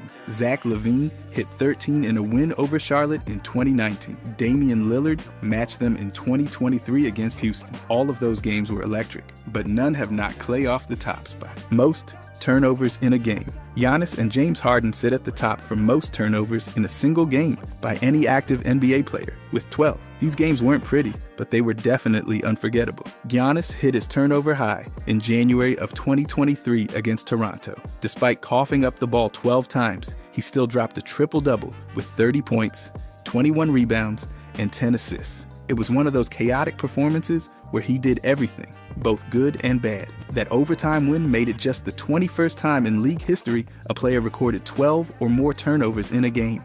Harden took things even further. Back in 2016, he committed 12 turnovers, also against the Raptors. He finished with 29 points and 15 assists, but it remains the worst turnover game of his career. These guys usually carry the load, so mistakes happen. Still, double-digit turnovers? That's tough. Even with the big stats elsewhere, those giveaways made history for the wrong reason. Most offensive rebounds in a game. Mark Williams and Andre Drummond share the top spot among active players, each grabbing 15 offensive rebounds in a single game. That kind of hustle on the glass isn't flashy, but it wrecks defenses and fuels wins. Williams did it against Washington on March 8, 2024. He finished with 21 points and 24 total rebounds, with 15 of those coming on the offensive end. That set a new franchise record for Charlotte. No one in Hornets history had ever pulled down that many offensive boards in one game. He added 3 blocks, 2 assists, and shot 64% from the field, making the most of those second chances he created. Drummond matched that number back in January of 2018 while playing for Detroit. He also dropped 21 points and hauled in 22 total rebounds. He was a one-man rebounding machine against Golden State, fighting for 15 extra possessions just by outworking everybody. That tied his career high and kept the Pistons in control all night. Both of these performances were textbook examples of how to dominate without needing the ball drawn up for you. Just effort, timing, and muscle. Most minutes in a game. DeMar and Jimmy Butler are tied for the most minutes played in a single game by any active NBA player, each logging 60 minutes during triple overtime battle. That's a full hour of non-stop action. And somehow, they still managed to put up strong numbers. DeMar hit that mark while playing for Toronto in a wild game against Utah. He dropped 37 points, grabbed 8 boards, and handed out 6 assists. He went 16 for 33 from the field, pushing through 3 overtimes without letting up. That game set his personal career high for minutes played and proved just how durable he is when things go long. Butler matched that total back in January of 2014. He played all 60 minutes for Chicago in a triple overtime win against Orlando. He scored 21, had 7 rebounds, 6 assists, and played tough defense with 2 steals and 2 blocks. It also set the Bulls' franchise record for most minutes in a single game. Both players powered through marathon matchups and stayed sharp when everyone else was gassed. 60 minutes on the court isn't normal. It's a test of focus, endurance, and willpower. They passed it. Most field goals made in a game. Luka and Jalen Brunson are tied for the most field goals made in a single game by any active NBA player, each knocking down 25. These games were more than just hot shooting. They were full-on scoring clinics. Luka did it on January 26th, 2024, torching Atlanta for 73 points. He hit 25 of 33 shots, putting up one of the most efficient scoring nights in league history. He also nailed 8 threes, went 15 for 16 at the line, and finished with 10 rebounds and 7 assists. That night gave him the highest true shooting percentage ever for a player scoring over 70. It was a franchise record and a career high, all wrapped into one. Brunson matched that total on April 6, 2024, against San Antonio. He scored 61 points while shooting nearly 66% from the field. He also hit 5 threes and 6 free throws, and only turned the ball over twice. That tied him with Michael Jordan as the only players to make at least 25 shots with 2 or fewer turnovers. Both games were masterclasses in scoring with control. Imagine Luka and Brunson were on the same team. Most free throws made in a game. Anthony Davis holds the record among active NBA players with 26 made free throws in a single game, and no one has come close since. He did it on October 29, 2019 against Memphis, finishing with 40 points and 20 rebounds in just 31 minutes. He went 26 for 27 from the line, setting NBA record for most made free throws in a quarter in a game. 18 of those came in the third quarter alone.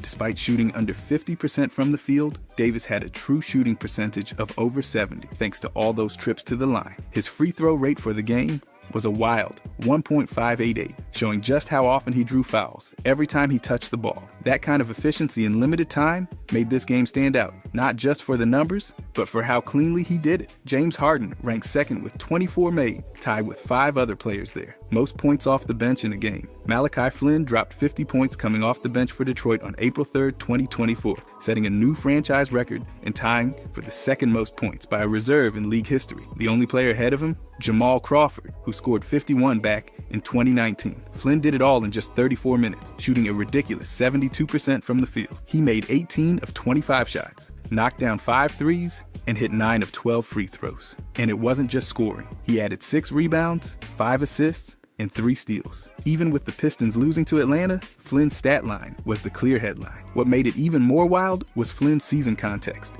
Before that game, he averaged just over 5 points per game for his career.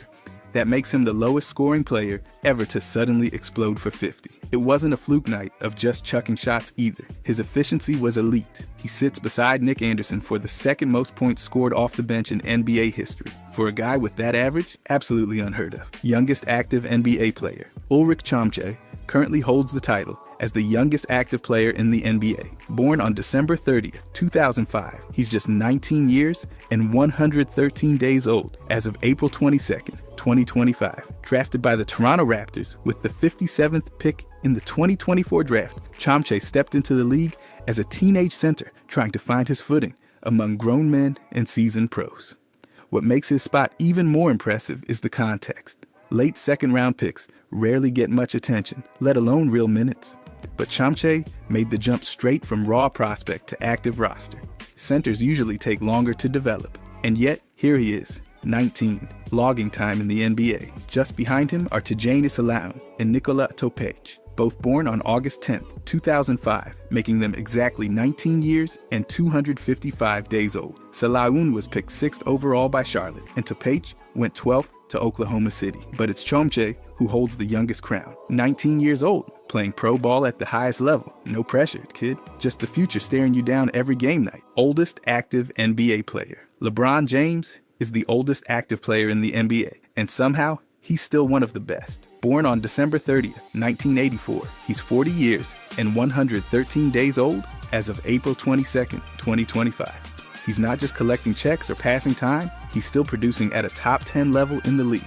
Drafted first overall in 2003, LeBron has played for 3 teams and is in his 3rd decade of dominance. While most players his age are either retired or doing nostalgic podcast interviews, LeBron is still logging major minutes, averaging over 25 points per game and running the show like it's 2013.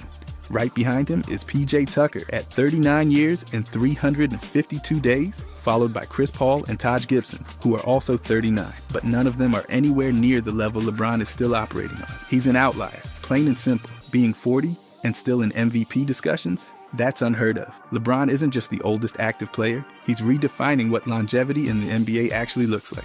Most career points by an active player. LeBron James leads all active players in the history books with 42,184 career points. Nobody else in the league is even close. He's played 1,562 games, averaging 27 points per game, while logging nearly 38 minutes a night over 2 decades. His consistency is unreal. He still shoots over 50% from the field and adds 7.5 rebounds and over 7 assists per game. It's not just scoring. He does everything. Behind him is Kevin Durant, who's sitting at 30,571 career points. Durant has played over 1,100 games and still averages nearly 28 a night. with an incredibly efficient 50% shooting split. James Harden comes in third with 27,687 points, followed by Russell Westbrook with 26,205. Then there's Steph Curry with 25,386. The only one in the top 5, averaging more than 4 made threes per game. But it's still LeBron on top. And unless someone suddenly plays another 10 seasons without aging, that's not changing anytime soon. Most career rebounds by an active player. LeBron James isn't just leading scorers, he's at the top of the rebounding chart too. With 11,731 rebounds, he holds the most career boards by any active player. That's not a center, not a 7-footer, but a 40-year-old forward who's played over 1,500 games and is still averaging 7.5 rebounds per night. Longevity and hustle, that's the combo. Right behind him is Andre Drummond with 10,981 rebounds in just 904 games. He's grabbed over 12 per game for his career, which is ridiculous. Then comes DeAndre Jordan with 10,785. He's pulled down nearly 10 per game while shooting over 67% from the field. Vooch sits fourth with 10,170 rebounds across 972 games. He's averaged over 10 boards and 17 points per game for his career. Rounding out the top 5 is Rudy Gobert with 9,700 rebounds in 829 games. He's always been one of the league's best interior defenders, and it shows here. Still, none of them have passed LeBron because he doesn't stop. Most career assists by an active player. Chris Paul stands alone at the top of the assist leaderboard with 12,499 dimes. Nobody in the league today has dropped more passes that turned into points. Over 1,354 games. Paul's averaged 9.2 assists per night while playing just under 34 minutes per game. The man's literally built a career out of making others better. LeBron James, shocker, is second. He's racked up 11,584 assists across 1,562 games, and he's done it while being his team's leading scorer, rebounder, and part-time general manager. Averaging 7.4 assists per game over that many seasons is absurd. Russell Westbrook sits third with 9,925. He's always been known for stuffing the stat sheet, and his 8 assists per game show he's not just about points and rebounds. James Harden rounds out the top 4 with 8,316 assists. Known for his ISO-heavy offense, Harden still found a way to rack up over 7 assists per game across more than 1,100 matchups. Still, Paul's the purest passer, no debate. Most career blocks by an active player. Brook Lopez is sitting at the top of the mountain when it comes to blocks among active players, swatting away 2,060 shots over his career. That's more than just protecting the rim, it's rejecting entire offensive game plan. Across 1,105 games, he's averaged 1.9 blocks per game while still scoring nearly 16 a night. Anthony Davis comes in second with 1,815 blocks in just 787 games. That's over 2 per game. And it lines up with what you see when he's on the floor: length, timing, and zero mercy near the rim. Rudy Gobert is third, having recorded 1,718 blocks in 829 games. He's another consistent force in the paint, averaging over 2 blocks and nearly 12 boards per game. He's not trying to score threes, he's trying to erase twos. DeAndre Jordan lands in fourth with 1,567 blocks, averaging 1.4 per game over his career. He's been a defensive anchor on multiple teams. Still, Brook Lopez leads the pack, quietly building a resume as one of the league's most reliable shot blockers. Most career steals by an active player. Chris Paul leads all active NBA players in career steals with 2,717. That's not just being in the right place at the right time. It's years of reading plays before they even happen. Over 1,354 games, Paul has averaged 2 steals per game, all while also running the offense and guarding some of the quickest players on the planet. LeBron James comes in second with 2,345 steals. At 40 years old and still logging nearly 38 minutes per night, LeBron's defensive instincts haven't faded. He averages 1.5 steals per game, while also being one of the best offensive players the league's ever seen. No big deal. Russell Westbrook is third with 1,955 steals in 1,237 games. His speed and aggression have always made him a nightmare for opposing ball handlers. James Harden ranks fourth at 1,715. Say what you want about his defense. He's got quick hands and knows how to swipe the ball. Still, nobody touches Chris Paul. The guy's been stealing the ball and breaking hearts for almost 2 decades. Most career triple-doubles by an active player. Russell Westbrook leads all active players in career triple-double, and it's not even close. He's racked up 203 of them across 1,237 games. That's not a typo. That's 203 times. He's hit double digits in 3 major categories in a single game. He's averaging 21.2 points, 7 rebounds, and 8 assists per game for his career. Westbrook basically turned the triple-double into his brand. Nikola Jokic sits second with 164 triple-doubles in just 745 games. That's a faster pace than anyone else on the list. And with his size and playmaking, he's a walking mismatch for everyone. He's averaging nearly 11 rebounds and over 7 assists per game, and he's shooting over 55% from the field. LeBron James comes in third with 122, still doing everything at age 40. Luka rounds out the list with 82 in just 450 games, averaging over 28 points, 8 rebounds, and 8 assists. Still, it's Westbrook on top. Nobody's stat-stuffed harder or more often than him. It's his record for a reason. Most career double-doubles by an active player. LeBron James leads the pack once again with 605 career double-double. It's not just about how long he's played, it's about how consistent he's been in stuffing the box score every single season. Across 1,562 games, he's averaged 27 points, 7.5 rebounds, and 7.4 assists. He doesn't just get double-doubles, he lives in them. Right behind him is Vooch with 559. He's been a steady force in the paint, averaging over 10 rebounds and 17 points per game through 972 games. While he doesn't get the headline, he's been a nightly double-double threat for over a decade. Chris Paul checks in at third with 539. Known for his playmaking, Paul has piled up assists and added just enough rebounds or points to keep climbing the list. Then there's Russell Westbrook with 523, who did it loudly and often during his triple-double years. Still, it's LeBron on top. Double-doubles used to be for big men. Now they're just part of his Tuesday routine. Nothing flashy, just all-time greatness. Again, most points in a quarter by an active player. Klay Thompson holds the record among active players for the most points in a single quarter, and it's not even close. He dropped 37 points in the third quarter against Sacramento on January 23, 2015. That's not just hot, it's volcanic. He played the quarter without breaking a sweat, didn't miss a shot, and only dribbled the ball about a dozen times. He scored more points in one quarter than most players do all game. Right behind him is Kevin Love, who put up 34 in the first quarter against Portland on November 23, 2016. He did it in 12 minutes with 3 rebounds and 1 steal, and made it look way too easy. Karl Anthony Towns follows with 32 in a third quarter against San Antonio back in March of 2022. Then there's Devin Booker, who had 29 in the first quarter versus Indiana on January 26, 2024. All 4 of those performances were ridiculous, but Thompson's stands alone. 37 points in a quarter without playing the full 12 minutes? That's the kind of madness defenses have nightmares about. Most points in a half by an active player. Devin Booker owns the record for most points in a single half by any active NBA player, torching the Celtics for 51 in the second half on March 24, 2017. He played just 24 minutes in that stretch and somehow managed to rack up 5 assists, 4 rebounds, 3 steals, and a whole lot of disbelief. That second half alone felt like a full season highlight reel.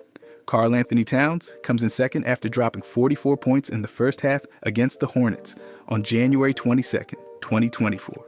He needed only 21 minutes to do it and added 5 rebounds and 2 assists. Everything he put up was dropping. Mid-range, post, deep threes. It didn't matter. Giannis follows closely behind, pouring in 43 points in the second half against Indiana on December 13, 2023. He did that in just 19 minutes, grabbing 7 rebounds with 2 assists and a steal. That level of efficiency is straight up terrifying, but Booker's 51 still stands alone. One half, 51 points. The kind of stat line that makes defenses consider switching sports. Most points in a playoff game by an active player. Donovan Mitchell holds the top spot among active players with 57 points in a single playoff game. That happened in Game 1 of the 2020 first round against Denver. He played 43 minutes, grabbed 9 rebounds, dished out 7 assists, and added a steal. It was a full takeover. Utah didn't win, but Mitchell put everyone on notice. Just behind him is Jimmy Butler, who dropped 56 against Milwaukee on April 24th, 2023. He needed only 41 minutes to get it done, and he snagged 9 boards in the process. That was one of those games where Jimmy took it personally and then made everyone else suffer for it. Damian Lillard comes next with 55, also against Denver,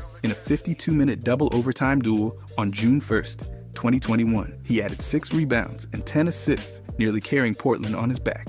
Nikola Jokic rounds out the list with 53 points on May 7th, 2023 against Phoenix. He played 39 minutes and added 11 assists and 4 rebounds. Mitchell still stands on top, the only active player to hit 57 in a playoff game. Most rebounds in a playoff game. This one belongs to Bismack Biyombo, who grabbed 26 rebounds in a single playoff. That's the most by any active player. It happened back in 2016 during a matchup in the Eastern Conference Finals. Biyombo was playing for Toronto, and they were going up against Cleveland. He pulled down boards like gravity owed him a favor. Right behind him is Jonas Valanciunas, who came just 1 rebound short with 25 in a game for New Orleans against Phoenix in 2022. That one had people doing double takes. Then there's Anthony Davis, who apparently made it his personal mission to own 3rd and 4th place on this list, with 2 different 23 rebound performances. One in 2024 against Denver, and another the year before versus Golden State. You'd think people would start boxing him out, but no. Looney also snagged 23 boards in the same game as Davis in 2023, which is honestly just rude symmetry. And then there's Giannis, who had a 23 rebound night back in 2019 against Toronto. 6 players, 1 ridiculous stat. Big men really went shopping for rebounds. Most assists in a playoff game, Trae Young and James Harden are tied for the top spot among active players, both dishing out 18 assists in a single playoff game.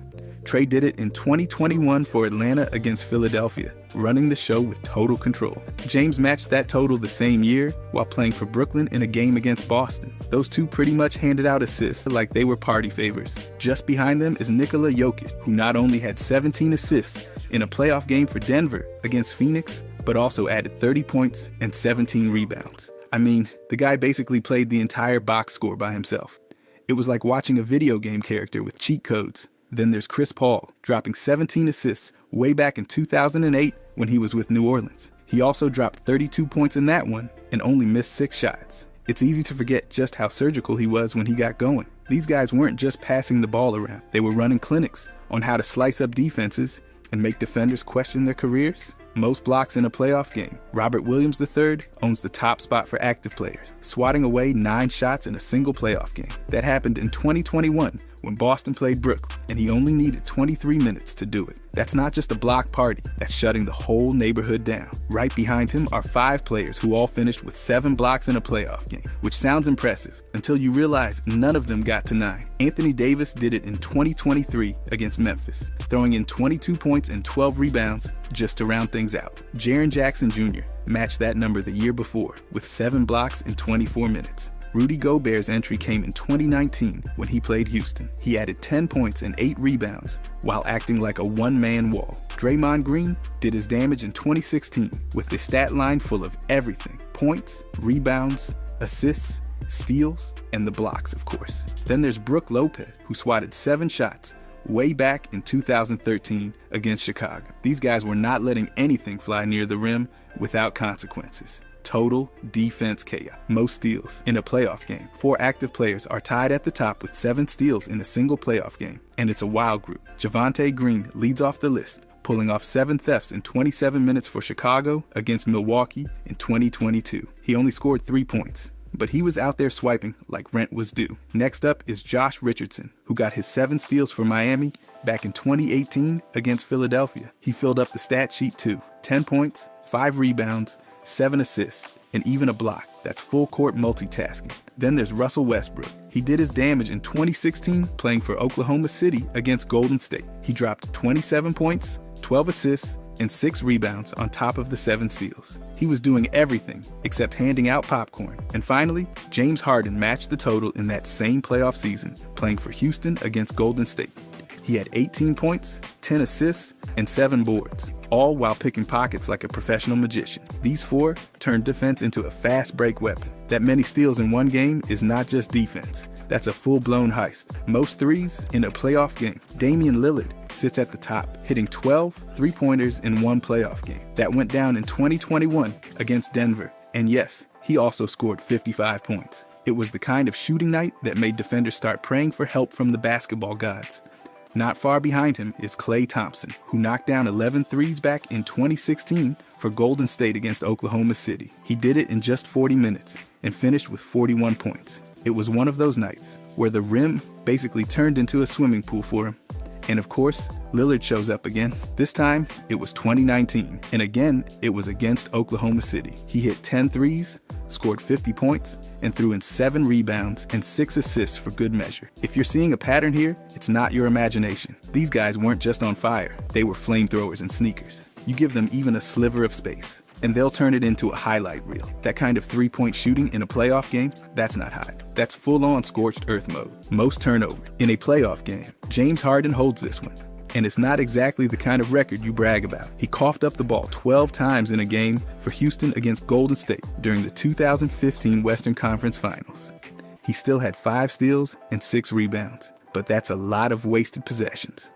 Luka came close in 2020 with 11 turnovers against the Clippers. He scored 42 and nearly got a triple-double, but those giveaways were rough. It's like he was running a donation drive for the other team. Trae Young joins the club with 10 turnovers in a game against Miami in 2022. He also had 25 points and 7 assists, so it wasn't all bad. But yeah, ball security was not the thing. Harden pops up again with another 10 turnover game from 2013, because of course he does. LeBron James? Yep, even he's here twice. He hit 10 turnovers in both 2008 and way back in 2006. Nobody's safe from a bad night. When you're touching the ball that much, some of those touches are going to get snapped. That's just playoff chaos. If you enjoyed this, I'm going to be posting a lot here. I would greatly appreciate it if you could subscribe. Thanks for watching.